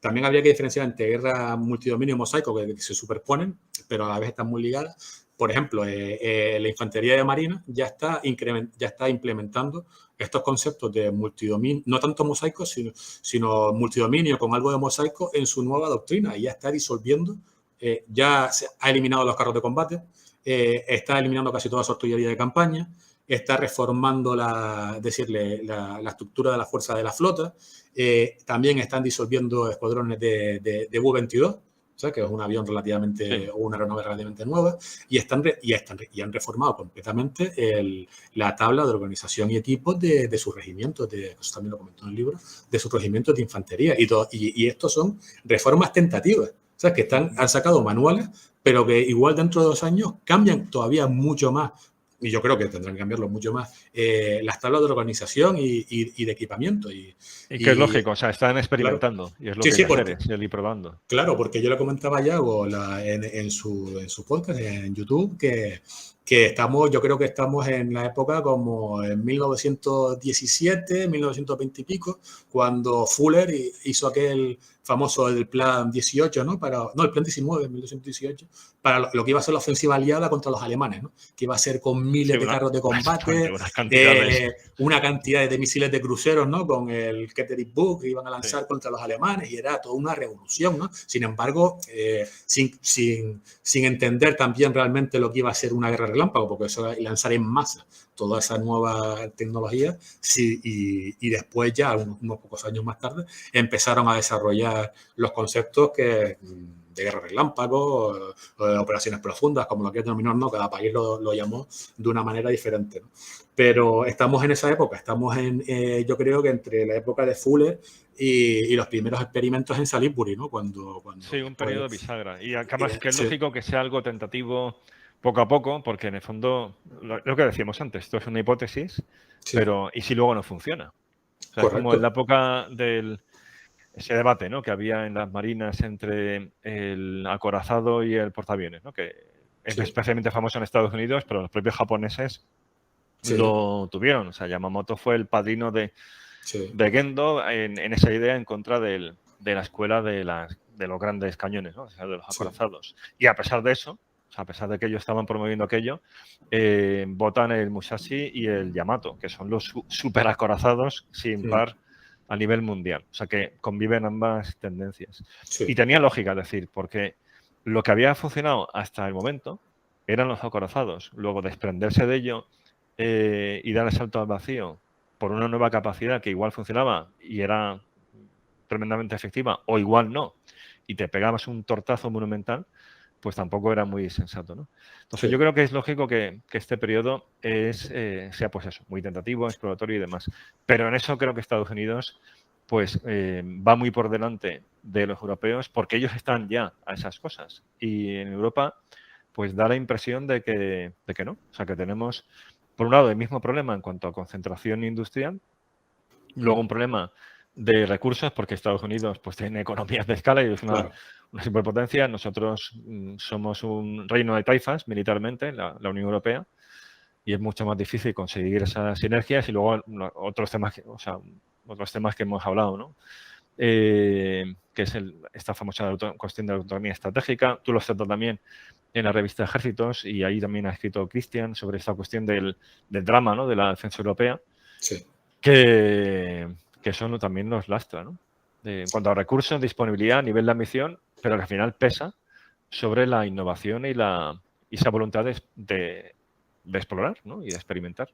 Claro, pero es que no puede haber innovación si no hay conceptos innovadores que guíen la innovación, porque en Estados Unidos estaban con estos problemas de las plataformas legadas, la revolución de asuntos militares, que, bueno, a pesar de que eran la potencia número uno, con bastante ventaja respecto a los demás, y sin embargo se dieron cuenta que seguir innovando era complicado si no introducían conceptos y teorías y doctrinas, que fue a lo que se dedicó Robert Ward, que eran ya, como explico en el libro, son conceptos que vienen de los años 90 y del año 2000, ¿no? Cuando entre el año 92 y 93 hasta el año 2000 hicieron en el CSBA los experimentos del 20XX, ¿no?, de cómo sería el campo de batalla en el 2035, entre el 2025 y 2030, y básicamente clavaron casi exactamente lo que está ocurriendo en la actualidad, y sin embargo no se llegó a implementar esas teorías bélicas hasta que Robert Ward, que había pasado por el CSBA, ¿no?, unos cuantos años, y pues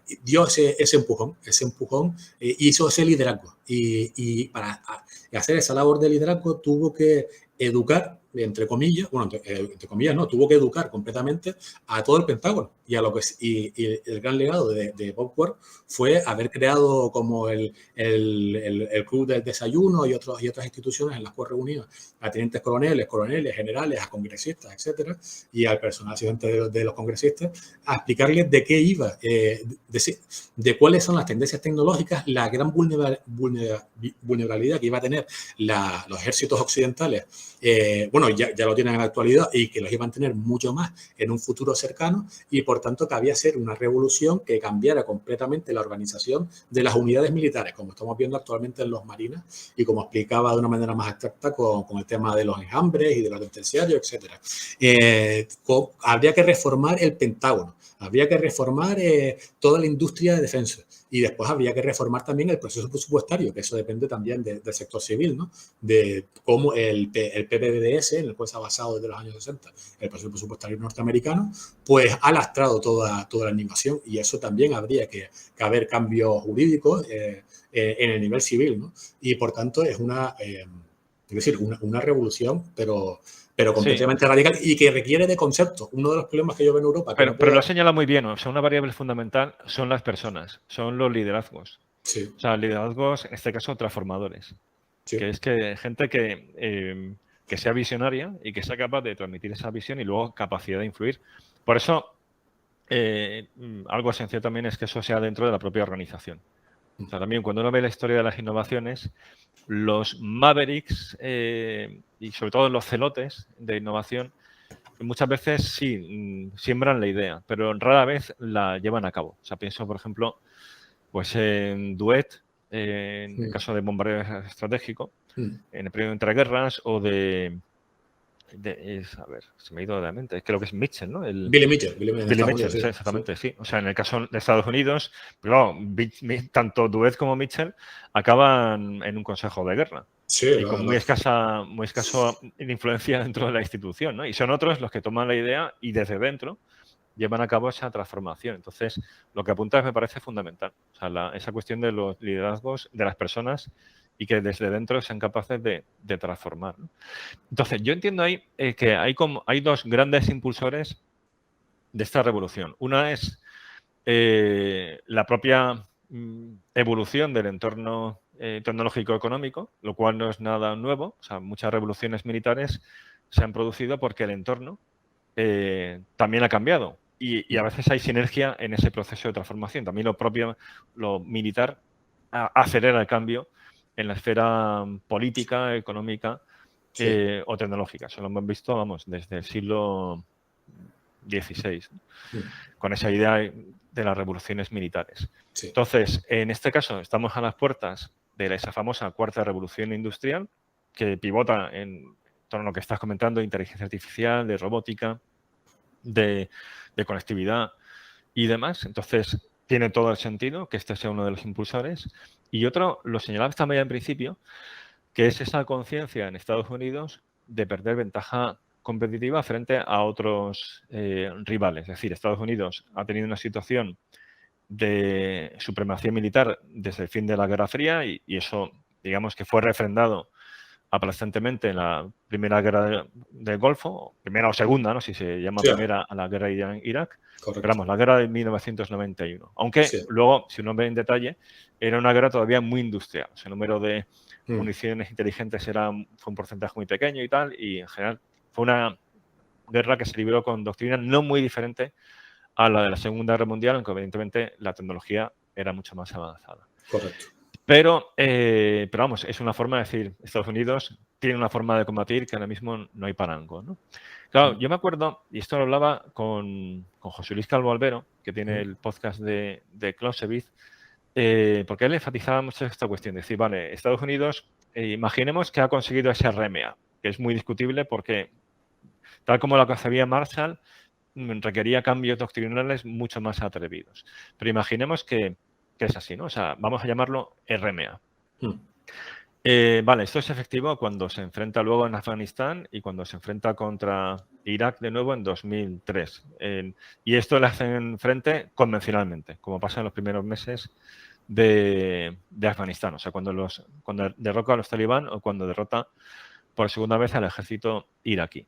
Y me acuerdo que José Luis se preguntaba, ya, ¿pero qué pasará cuando se enfrenten dos países que tienen fuerzas armadas RMA? Es decir, entre China, Estados Unidos, Rusia, que habiéndose puesto las pilas, y Estados Unidos. ¿Cómo será esa guerra? Y él decía, pues no tenemos ni idea cómo será, ¿no? Entonces entiendo que Estados Unidos ya es consciente de que los otros han reaccionado, quizás de manera, o sea, no exactamente como una imagen de espejo, sino desarrollando lo que comentabas, ¿no? De esos sistemas para neutralizar las ventajas de Estados Unidos, pues mediante esa guerra de salvas, que también comentas en el libro, esa capacidad de hacer daño a gran distancia, de modo que Estados Unidos no puedan desplegarse en el teatro de operaciones como hizo en la Segunda Guerra Mundial en Inglaterra o en la guerra de Irak del 91 en Arabia Saudí.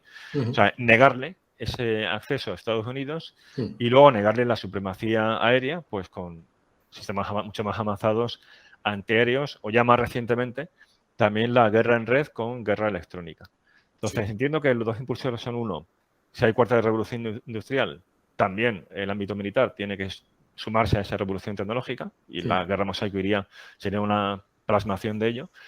Y luego el otro motor es los otros países, ahora ya en contexto de rivalidad entre grandes potencias también han avanzado tecnológicamente para hacer guerra convencional, luego tenemos que darle una vuelta de tuerca y están un peldaño por encima, ¿no? O muy por encima tecnológica y doctrinalmente respecto a nuestros adversarios convencionales. O sea, estos serían los dos impulsores, entiendo.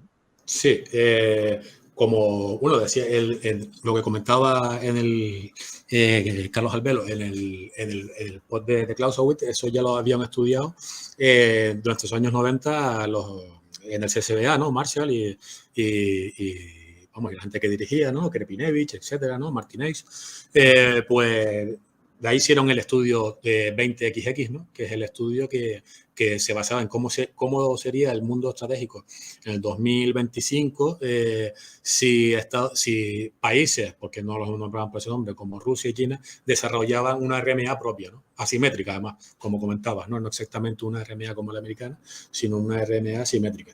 Y porque es evidente que la tecnología, cuando alguien inventa algo, pues al final se termina copiando de alguna manera, o por una vía u otra, ¿no? Y además se ahorran los costes de I+D y también los riesgos. O sea, porque sí, los riesgos tecnológicos, exacto.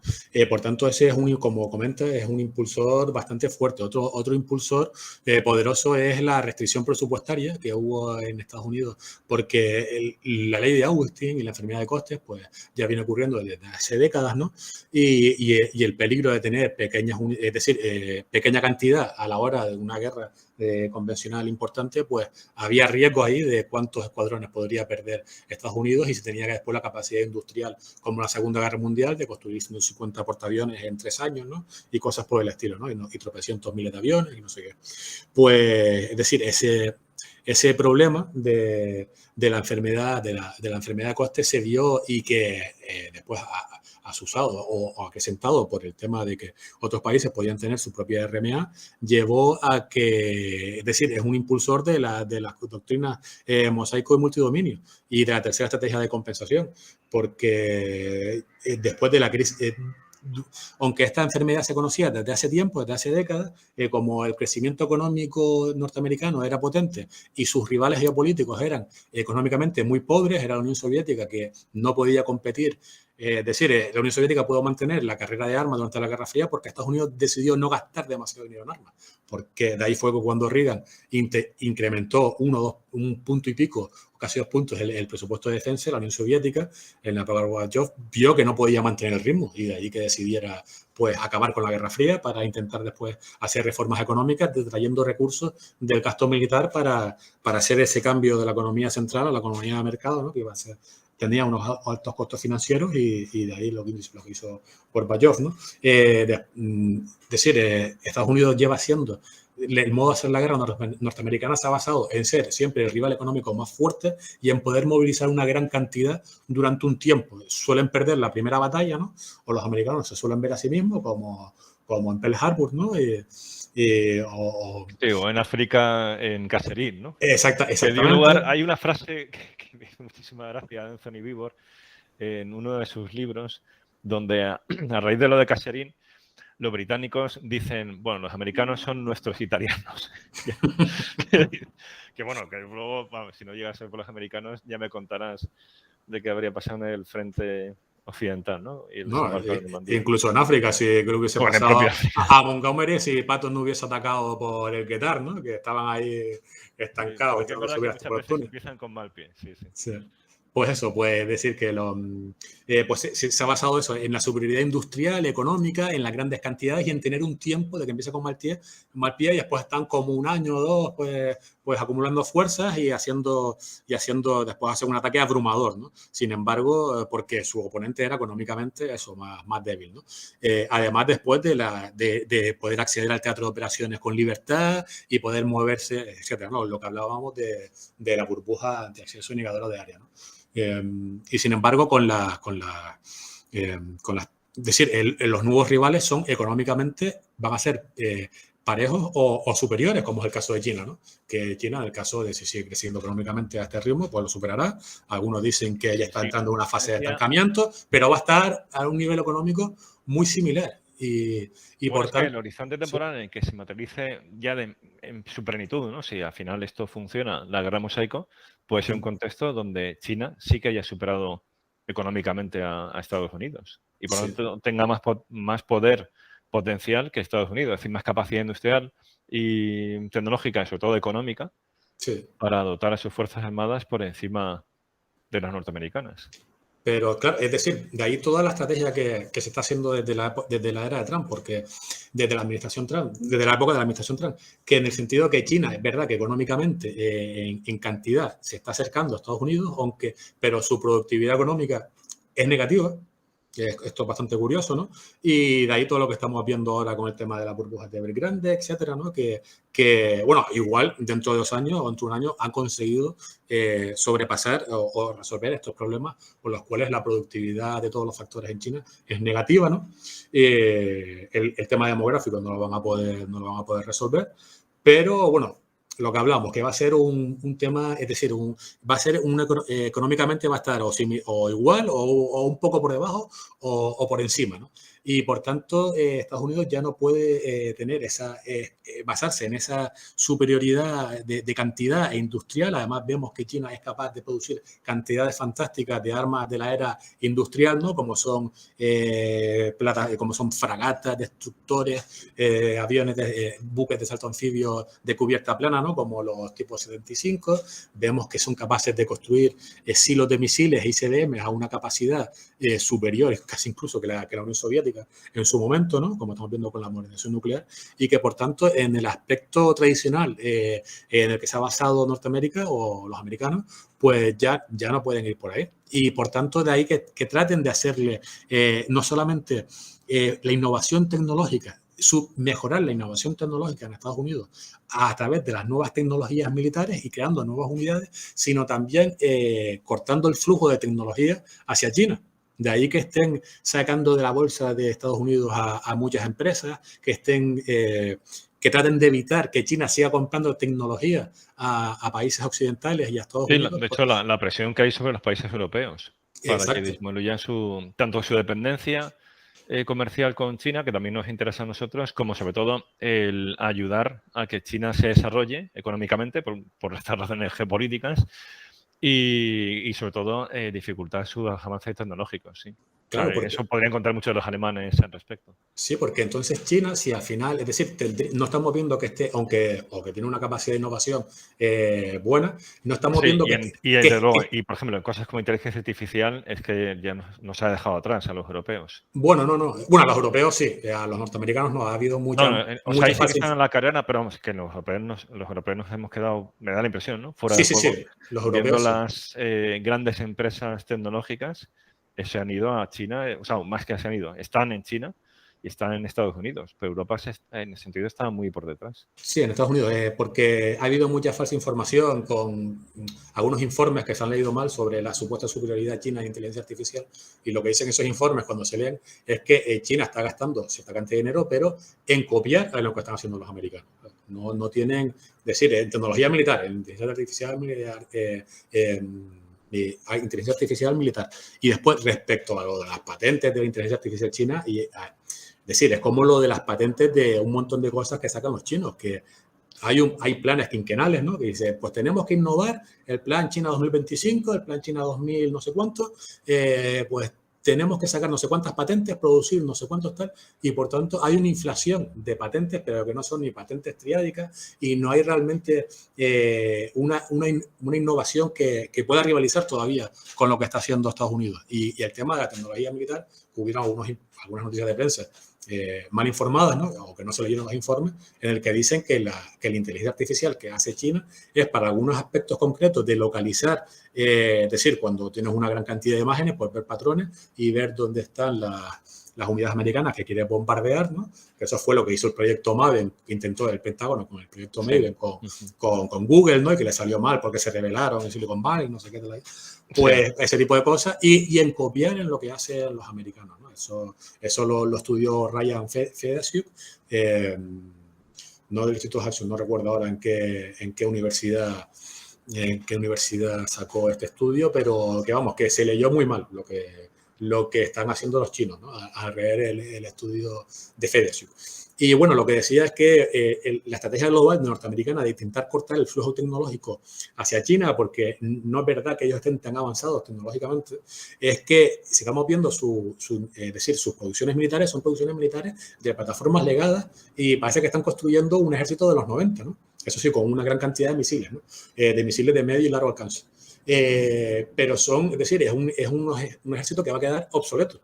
No estamos viendo una gran innovación como si estamos viendo en Estados Unidos, que están reformando completamente sus regimientos en infantería marina. El ejército de tierra va un poco por detrás en velocidad, pero van a sacar un nuevo manual en verano y también están empezando a sacar nuevas plataformas como el MPF o las nuevas unidades de misiles de largo alcance, que eso ha llevado a la crisis de Ucrania, ¿no? A la crisis actual. No tanto por Ucrania, sino porque la guerra multidominio se va a empezar a implementar en Europa a partir del año que viene, entre este año y el año que viene.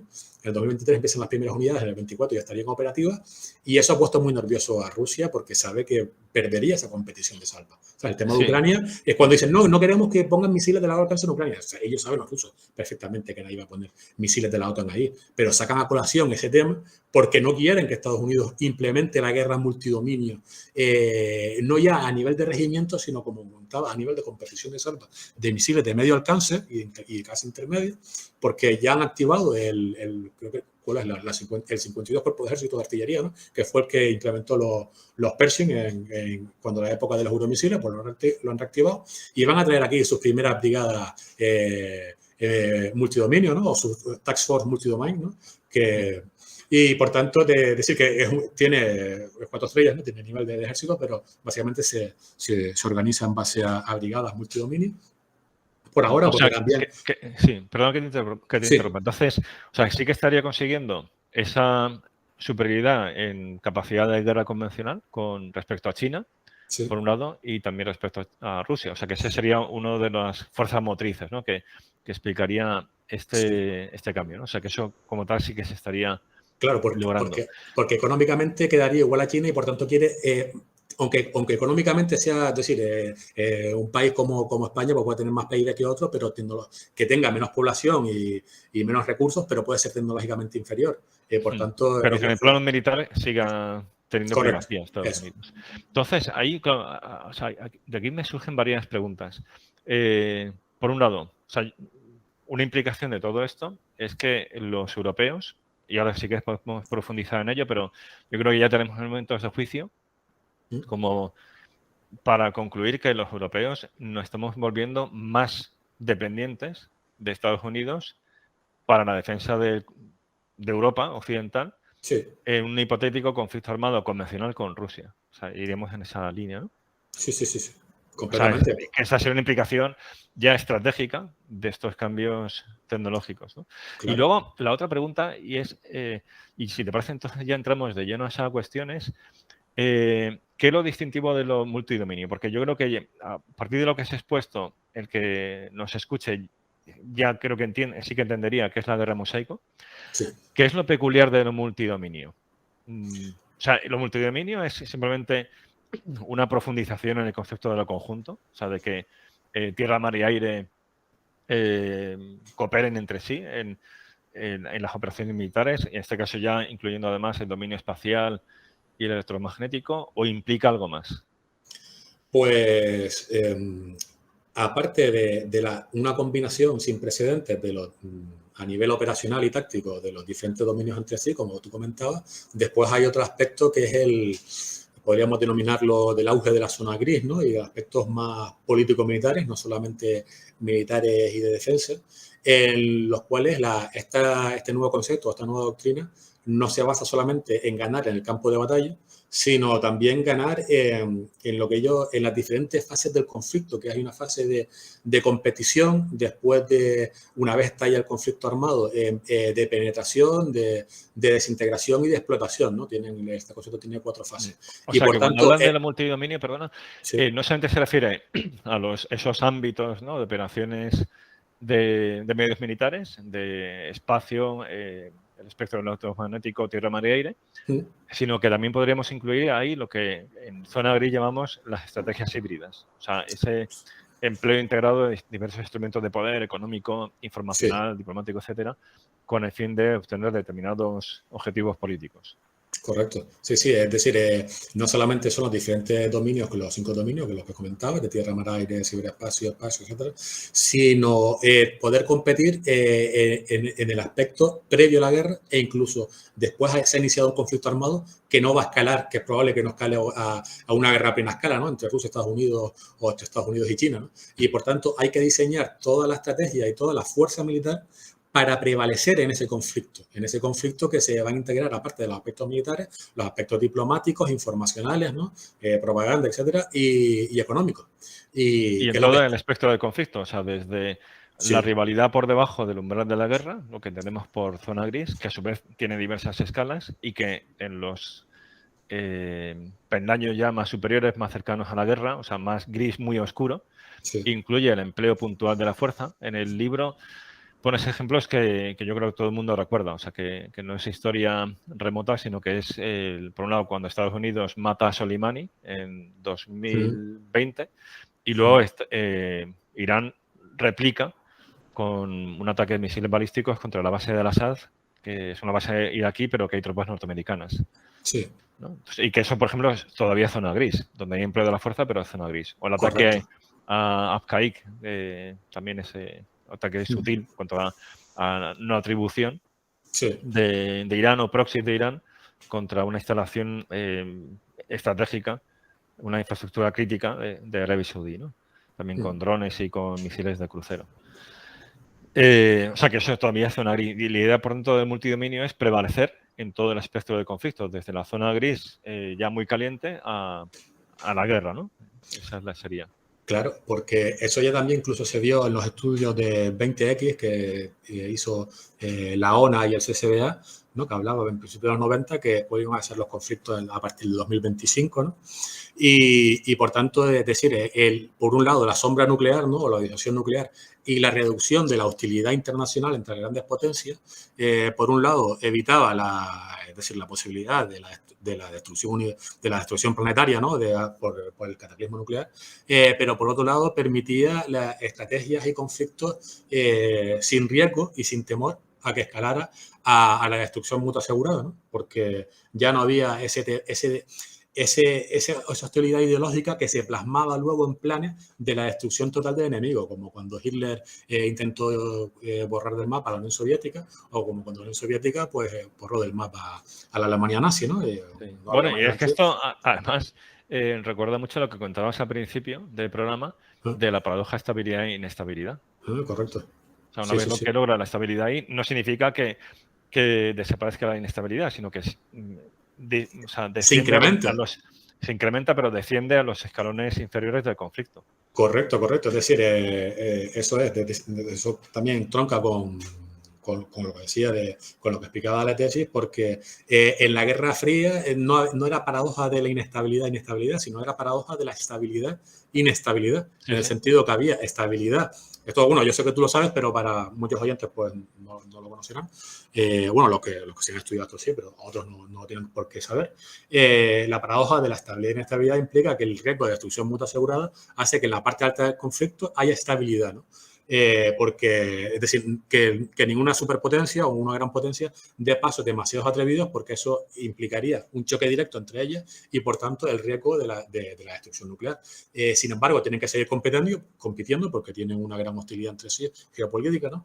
Y eso después descendía en la paradoja de la estabilidad a la inestabilidad, que en la parte baja del conflicto había inestabilidad, por ejemplo, como vimos en Corea, en Vietnam, o apoyando a milicias proxy, ¿no? Etcétera.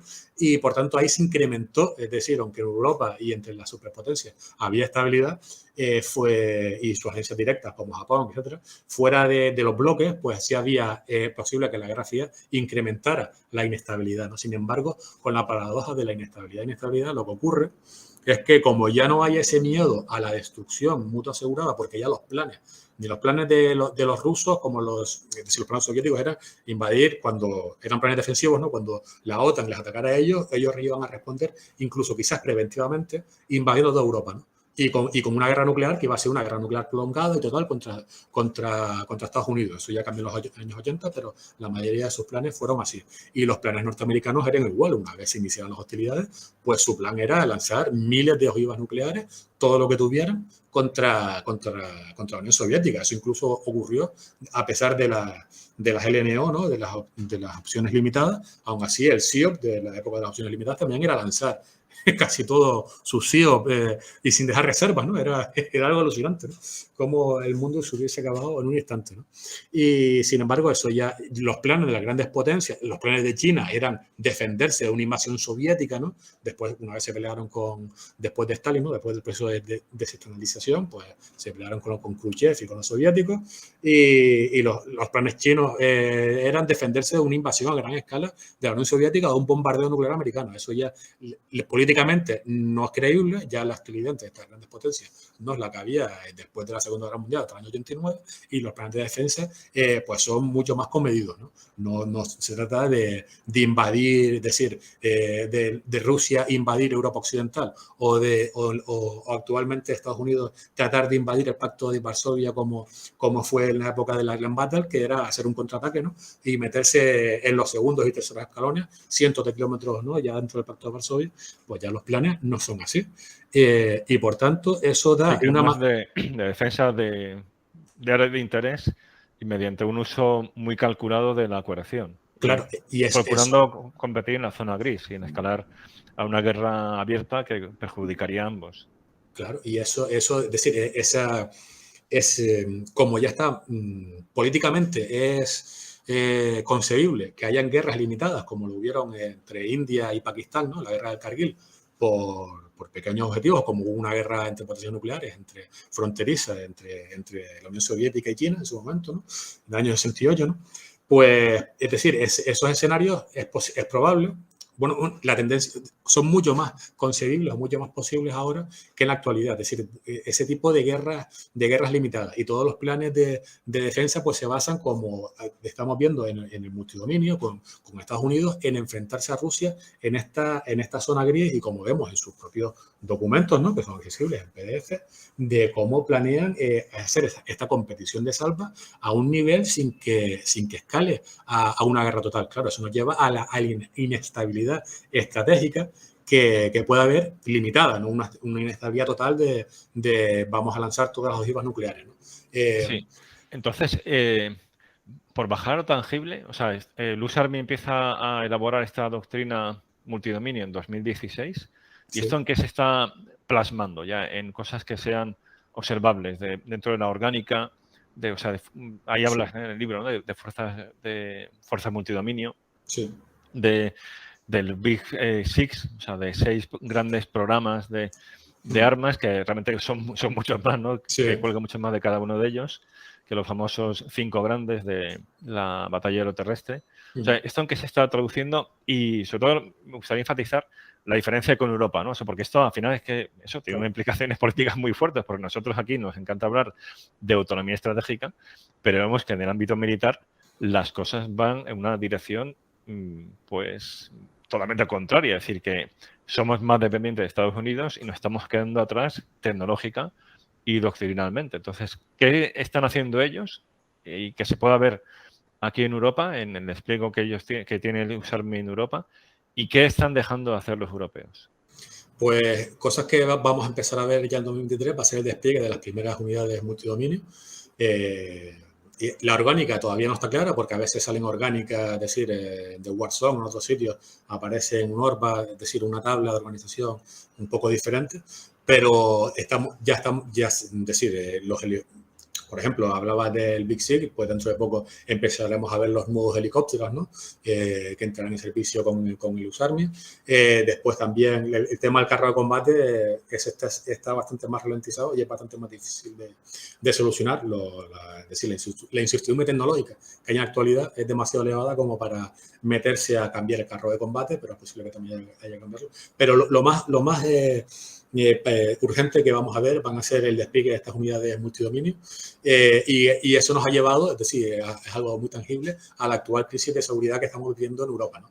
Que básicamente está provocada por porque Rusia se salió del Tratado de Armas Intermedias y entonces Estados Unidos respondió con la estrategia multidominio y con el desarrollo de misiles de alcance hipersónico y no hipersónicos, de alcance balísticos y de cruceros de alcance medio e intermedio. Esto que se va a desplegar en un primer momento, pues probablemente en Alemania, ¿no? Quizás se iba después a desplegar también en Polonia, porque hubieron rumores de que quizás Alemania se salía del nuclear sharing, etcétera. Y esto ha llevado a Rusia a que, a pesar de estar durante años con lo que está demandando ahora, porque ellos lo llevan demandando desde antes de acta fundacional del año 97, ¿no? Entre las relaciones OTAN-Rusia, es decir, no las habían hecho urgentes hasta ahora. ¿Y qué es lo que ha provocado ni hace 3 años? Porque la guerra de Ucrania ocurre desde hace unos cuantos años. Y que no me vengan con el tema de no, Zelensky ya no es de fiar y por tanto se quieren quitar a Zelensky y ya ven que el tema de Ucrania no se puede resolver a través de Minsk Docs, del Tratado Segundo de Minsk, porque están planteando la arquitectura de defensa y de seguridad europea a un nivel total, ¿no? Que ni siquiera se discutió cuando se disolvió la Guerra Fría, que ahí se discutieron el STAR, el INF y el Tratado FASE, después CCE, ¿no? Y se creó la OSCE, bueno, los comités de vigilancia de la OSCE, de medidas de crear conciencia de seguridad, ¿no? Etcétera. Y estamos, sí, lo están demandando. Es que todo eso requería un nivel de confianza y al final, o sea, utilizando lenguaje de relaciones internacionales y teoría, ¿no? Era un entorno de realismo defensivo y ahora estamos en un entorno de realismo ofensivo. O sea, tanto Rusia como Estados Unidos tratan de mejorar su seguridad maximizando su poder, o sea, teniendo más poder relativo que el otro. No en términos globales, porque Estados Unidos es muy superior a Rusia a escala global, pero regionalmente Rusia sí que quiere tener más poder relativo que Estados Unidos y que Europa. Y en ese contexto de realismo ofensivo es muy difícil que haya un entramado institucional viable para generar confianza, tener acuerdos de armamento, de limitación, moderación de armamento. En el sentido ha habido un cambio radical. Sí, y bueno, entonces Rusia estaba viendo que se estaba quedando atrás tecnológicamente, porque cuando ellos decidieron empezar a violar el Tratado de INF, pues vieron y empezar a desplegar sus misiles de crucero, pues vieron que la respuesta norteamericana iba a ser mucho más fuerte y el cambio tecnológico que están llevando adelante los Estados Unidos con esta revolución militar, ¿no? A través de los multidominios y los mosaicos, pues vieron que van a quedar completamente desfasados. Y por tanto, ellos urgen a que haya este cambio en la estructura de seguridad continental europea, porque si no lo logran a través de ese pacto de seguridad, pues van a quedar sus ejércitos completamente obsoletos y sus misiles de crucero que ellos quisieron desarrollar violando el INF y el tratado de INF, violando ese tratado, pues van a quedar, a un nivel muy inferior de todo lo que va a poder desplegar Estados Unidos en los próximos años. Y de hecho, lo que hablábamos del tema de las cantidades, Rusia, por ejemplo, en un primer momento intentó hacer una política de defensa de la guerra sin contacto y similar a la competición de salvas que desarrolla Estados Unidos, pero desde hace unos años ha revertido parte de esa política militar y están empezando a poner en servicio o reactivar miles de carros de combate y vehículos de combate de infantería que tenían almacenados, creando nuevas divisiones, porque en un primer momento con la competición, con la guerra sin contacto, iban a ser brigadas nada más, están reactivando las divisiones y están creando un ejército convencional a gran escala para amenazar con invadir países vecinos. Pero sin embargo, toda esta política de defensa que se basa en plataformas legadas, ellos ven que va a quedar completamente atrasada respecto a lo que están haciendo los americanos, ¿no? Los rusos hicieron una política de defensa para anular las plataformas legadas y la estrategia RMA que viene desde los 90, ¿no? De la OTAN y por tanto superando a los ejércitos europeos, y después ven que los americanos van a sacar algo todavía muy superior a lo que están desplegando los propios rusos. Esto nos lleva después a lo que tú me preguntabas, al tercero en cuestión, que son los ejércitos europeos, ¿no? Sí, perdona, antes de eso una duda muy concreta. Sí.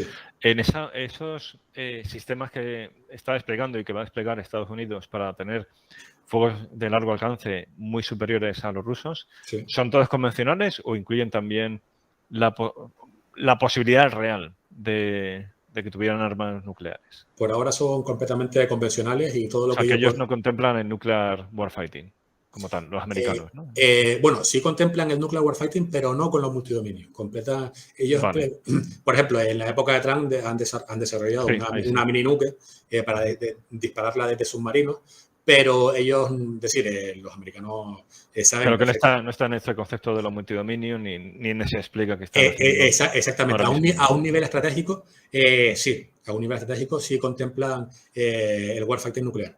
Pero no a nivel de multidominio, porque ellos precisamente, como comentábamos, despliegan o hacen este concepto y lo están implementando para vencer dentro de una zona gris con operaciones militares. Claro. No es una zona gris, porque la zona gris, como tú sabes, hay muchas definiciones y en general pues se dicen que son medidas por debajo del nivel de guerra, pero ellos plantean una zona gris y desde la Rand Corporation plantean una zona gris que sí va a haber operaciones militares. No con guerra limitada. Bueno, sí, eso ya sería el concepto que al menos manejamos, que ya hemos conseguido que en España haya, también en Fuerzas Armadas lo han desarrollado y hay bastante consenso. Ahí siempre es por debajo del umbral de la guerra. Se puede haber empleo limitado, pero si ya hay un empleo continuado y ya es un conflicto armado, ya eso dejaría de ser zona gris. Al menos en España. Sé que en Estados Unidos tienen otra concepción, incluso unos propios impulsores del concepto de zona gris, que fue el Mando de Operaciones Especiales. Ellos incluían guerras de baja intensidad dentro de zona gris y no, eso quedaría fuera, salvo que fuera un proxy war. O sea, que serían pronto sistemas convencionales. Y perdón, es que te he interrumpido. Entonces, en el caso europeo, ¿cuáles son ahí nuestras carencias o cuál es el panorama? Bueno, el panorama, si por ejemplo los rusos están muy por encima de las capacidades militares europeas, ¿no? Pues, y ya nos hemos quedado bastante atrás y los rusos se van a quedar muy atrás respecto a los americanos. El panorama europeo yo lo veo completamente desolador, ¿no? Y veo para esa guerra convencional, guerra convencional o zona gris muy intensa que traen esos intercambios de artilleros o de fuego de largo alcance. Porque la zona gris, por ejemplo, los rusos, la intervención en Ucrania, por ejemplo, que es un tipo de zona gris, pues fue un empleo de la Fuerza Armada a gran escala sin violencia militar, ¿no? Apenas no hubieron tiros, ¿no? Y por tanto, fue un despliegue militar. Sí, Crimea es un ejemplo claro de zona gris, o sea, es hecho consumado y es sí empleado de la fuerza, pero no armado, es decir, como tal no hubo combates continuados. O sea, otra cosa es la guerra de Ucrania, donde sí que es la diada de conflicto entre Kiev y Moscú, sí que es zona gris, porque es a través de un proxy, que son las milicias ucranianas, las separatistas, pero lo que es guerra, o sea, los combates y tal, eso no sería zona gris en la diada separatistas Kiev. Sí, entre los rusos y aunque den apoyo de fuegos y todo y haya tropas encubiertas, pero como tal no hay un conflicto armado directo entre Ucrania y el gobierno ucraniano y el gobierno ruso. Claro. Pero vamos, perdón, te he interrumpido. Lo que decías de Crimea, sí, totalmente, zona gris. Vale. Sí, porque, por ejemplo, si tenemos ejércitos europeos, saca colación lo de Crimea, porque si tenemos ejércitos europeos poco poderosos, ¿no? Que no son capaces de enfrentarse al ejército ruso, que actualmente son completamente incapaces, ¿no? Yo recuerdo que, cuando salió el rumor de que decían que a lo mejor el Reino Unido desplegaba una brigada con unos 100 vehículos de combate, ¿no? Blindados en Alemania. Y vamos a ver, una brigada europea, o sea, normal, ¿no? De unos, digamos, con un batallón de carros, ¿no? Con 40 tanques y después 2 batallones, otros 40 y 40 de VSI, ¿no? De Grupo de Combate de Infantería, pues ¿qué haría contra solamente una brigada de artillería de cohetes rusos, de Smerch? O sea, no haría nada. Es decir, tú pondrías ahí y ahí vamos al tema de la competición de salva y la zona gris, porque si tú eres un ejército europeo, un autónomo de la estrategia un defensor de la autonomía estratégica europea, ¿no? si eres un autónomo de estos, pues te vas a ir a Polonia, ¿no? Intentar defenderlos, al país que sea. Y claro, Rusia te pone una brigada reactiva, ¿no? De cohetes en el otro lado de la frontera. Y realmente tú vas a ir a la guerra o vas a amenazar sabiendo esas capacidades, porque solamente una salva, una brigada reactiva, podría arrasar el área de despliegue de un batallón, de los 3 batallones de la brigada y el resto de unidades de apoyo. Pero es que, es decir, cubriría la zona de sus municiones y pasaría lo de Ucrania, lo que vimos en la batalla de Zaporizhia fue, ¿no? Cuando cuando unos pocos grads, fueron, no sé si una batería de grata, nada más, o 2. Y pues tú imagínate una brigada reactiva, ¿no? Con 100 y pico ahí, uno creo que serían 70 y pico de Smerch, ¿no? Disparando. Pues claro, pues entonces ahí toda la zona gris, es decir, tú ya estratégicamente sabes que va a haber un periodo de crisis antes de que estalle la guerra, despliegas unas brigadas autónomas estratégicas europeas ahí que no van a hacer nada y Rusia te pone al otro lado. O podemos decir Irán también, que está desarrollando una fuerza de cohetes muy importante, ¿no? Si hay problemas en Oriente Medio, porque Francia también tiene acuerdos con Emiratos, ¿no? Etcétera. Pues ¿qué haría esa fuerza? No haría nada, es decir, sería una fuerza completamente inútil que además invitaría a que Rusia pudiese hacer estas salvas de artillería y no llegaría a ser realmente una guerra en el sentido de tomar un territorio, rodear al ejército enemigo y destruirlo, después tomar su capital, ¿no? O zonas importantes de su territorio o amenazarlo con tomar, ¿no? Como por ejemplo la guerra de Georgia, ¿no? En 2008 cuando invadió Rusia, que fue una guerra tradicional, sino simplemente un periodo de crisis en el que empieza a haber pues esos intercambios de salvas, ¿no? Pues Rusia te podría colocar pues cientos o miles de municiones guiadas o no guiadas, ¿no? Porque al fin y al cabo podría ser un SMER con un bombardeo de área. ¿Y qué haces tú con tus unidades mecanizadas de infantería normales que tenemos en Europa? No haríamos nada. Sí, sin capacidad de contrabatería. Es decir, que los sistemas artilleros europeos no serían capaces de neutralizar la artillería rusa. Exactamente, y más en un futuro cuando hayan oleadas de drones de ataque. ¿Dónde van a estar? Aunque en efecto ellos no lo llaman así, pero eso sería una 2AD. O sea, sería una capacidad de antiacceso. O sea, imaginemos un hecho consumado en el Báltico y que te niegan el acceso como tal. De hecho, aunque están allí los battle groups, pero los battle groups son más bien fuerzas, no voy a decir testimoniales, porque al final tienen cierta capacidad de combate, pero están hechas para que desalentar un hecho consumado tipo Crimea. Si hay combates, necesitan refuerzos urgentes. Y si te niegan el acceso con esa pantalla artillera, que además se supone que estaría protegida por sistemas S-400 y un sistema por capas antiaéreo, es decir, que no se podría atacar ni con artillería, ni con aviación de combate, pues es que están negando el acceso y las operaciones dentro del área, ¿no? Y además conseguirían prevalecer en el conflicto sin disparar un tiro, porque ya la gente ya conocería la superioridad rusa, o en el caso que algunos decisores no lo conocieran y decidieran desafiarla, pues después de las primeras batallas, ¿no? O de los primeros encuentros, pues retirarse, porque verían que no tendrían la capacidad tecnológica y la organización de las fuerzas, más que tecnológica, porque los rusos tampoco sean más avanzados que nosotros tecnológicamente, sino que están mejor organizados, ¿no? Y por tanto, teníamos esa capacidad militar, arrasarían a un par de batallones o alguna brigada y se acabó la guerra. O se acabó, es decir, se acabó el conflicto. Había un momento de intercambios, como si en la guerra de las Malvinas los argentinos se hubiesen retirado después de que les cortaran las comunicaciones entre Puerto Argentino y el continente, ¿no? Cuando llegó la Fuerza de Tarea Británica y los Harrier empezaron a bombardear Puerto Argentino, ¿no? Pues o sea, es decir, quitando de la ven que van a perder... Sí. Claro, ya ven que van a perder la guerra, entonces se retiran. Los ejércitos europeos, pues ahí sería una zona gris, en el sentido que hay unos intercambios tal como ven los americanos, ¿no? Sí, en efecto, una serie de acciones, una serie de acciones a lo mejor que incruentas inicialmente, pero que son un desafío político y que no habría respuesta militar efectiva porque se vería disuadida, ¿no? por esa superioridad. Y ahí controlan el punto de Schelling. El punto de Schelling, que es la clave, en mi opinión, de la estrategia de zona gris, ¿no? Más allá de que haya o no haya violencia, sino controlar el punto de Schelling sin que llegue a un nivel de guerra total, ¿no?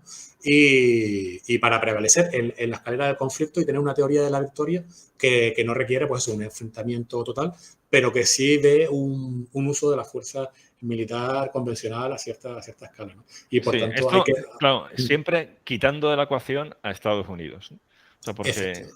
pero claro, pero al final el argumento, o sea, la conclusión es la misma. Es decir, al final todo esto lo que hace es profundizar la dependencia europea de Estados Unidos para la defensa del viejo continente.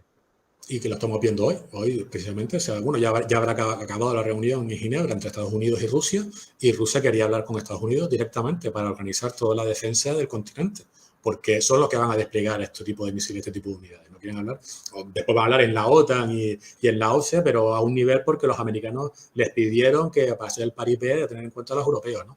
Pero tienen, es decir, actualmente, si en el caso que se desplegara a Estados Unidos, ya veríamos cómo serían las amenazas de Rusia para organizar la defensa del centro y el este de Europa. Es decir, esto no es algo, bueno, yo que vivo en Canarias o a la gente que vive en Península, en España, pues nos queda, es verdad que nos queda un poco lejos, igual que a un polaco le queda lejos el Sahel, ¿no?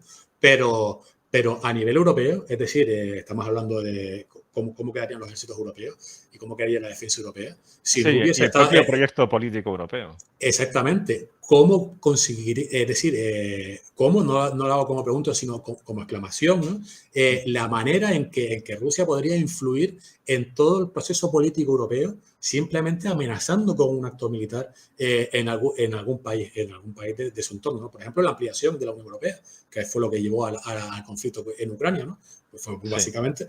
Y los rusos no se irían a parar ahí.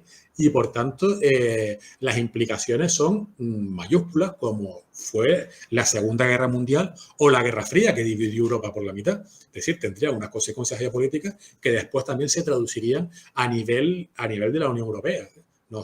Porque no se podría seguir ampliando. Rusia exigiría ciertas concesiones comerciales para seguir ampliando su Unión Euroasiática, etc. Es decir, que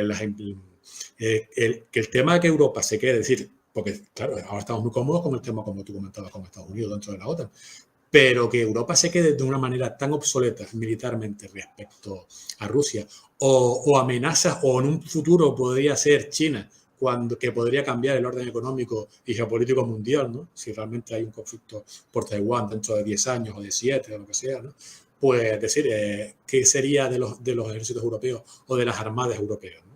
Es decir, Sí. pues O sea, que decir, tiene consecuencias sobre la cohesión interna claro. del propio proyecto político europeo y no digamos ya sobre esas ambiciones europeas de ser un actor geopolítico a escala global. O sea, Sí, sí. esta dependencia militar de Estados Unidos y no seguir el paso, ¿no? Del desarrollo tanto tecnológico como doctrinal. Pues, oye, la verdad es que genial. O sea, ya estamos casi en las 2 horas, que es lo que tenemos así como marcado, ¿no? Como una especie de límite. Vale, sí, para no aburrir Cuando mucho a la gente, pusimos ¿no? esto en marcha, dijimos, esto lo suyo es 1 hora. Y poco a poco hemos ido ya Ampliando. normalizando que sea 1 hora y media, pero sí que nos hemos marcado lo posible, ¿no? Que sean 2 horas y ya casi estamos ahí.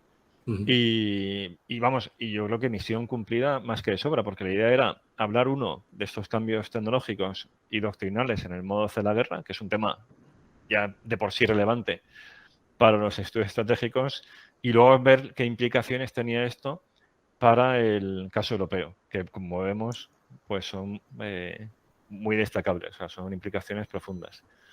Así que la verdad es que muchísimas gracias. Y Gracias a recomendar, ti. por supuesto, a los que nos escuchan que compren tu libro, porque aquí hemos rascado, ¿no? la superficie, he visto algunos conceptos, pero está todo expuesto con mucho más detalle y de manera monográfica en ese libro, que realmente merece la pena. Gracias. Así que animar a los que nos escuchan también a que lo compren y luego que te sigan, ¿no? en tu perfil de Twitter y lean lo que está publicado también en la revista Ejércitos. Aparte también está como complemento el programa que grabaste con Yago en cosas militares. Sí. O sea, que yo creo que aquí tenemos un pack, ¿no? de materiales para los que quieran profundizar en la batalla multidominio, en las operaciones multidominio ya como doctrina Sí. y también en la guerra de mosaico. Muy bien. Pues oye, la verdad es que genial. Y de nuevo, pues muchísimas gracias, Guillermo. Gracias a ti, que tenía mucha ganas de hablar contigo de hace años, además. Igualmente, oye, y repetiremos, ¿eh? Esto ha sido Pero, yo encantado de hablar contigo y de leerte. la primera Para mí es maravilloso. Pero el tema, por ejemplo, de doctrina nuclear, eso es un tema que tenemos que ver un día, si te apetece. Sí. Y ya que comentabas lo de multidominio, para mí en parte escribir este libro fue en parte una continuación del libro que escribiste hace unos añitos del nuevo rostro de la guerra, ¿no? ¿Se llamaba el que escribiste? Sí, con José Luis Campo, precisamente. Exactamente. Fue de 2005. O sea, ya ha pasado tiempo. Pues sí. Pero es que son temas apasionantes. O sea, esos conceptos, esos desarrollo de la idea de la guerra en red, que lo mencionas también en tu libro, de Arquilla y Roncero. Me acuerdo además con casi entrañablemente años finales de los 90, cuando teorizan sobre aquello. Son temas súper interesantes y que no han pasado de moda, todo lo contrario. Es que exacto. Fueron clarividentes. Exactamente. Roncero y Arquilla. Sí. Y desde aquella época que leí ese libro tuyo, pues siempre he estado ahí pendiente y por tanto, para mí, yo te tengo que dar las gracias a ti que me hayas invitado a tu programa. Un placer.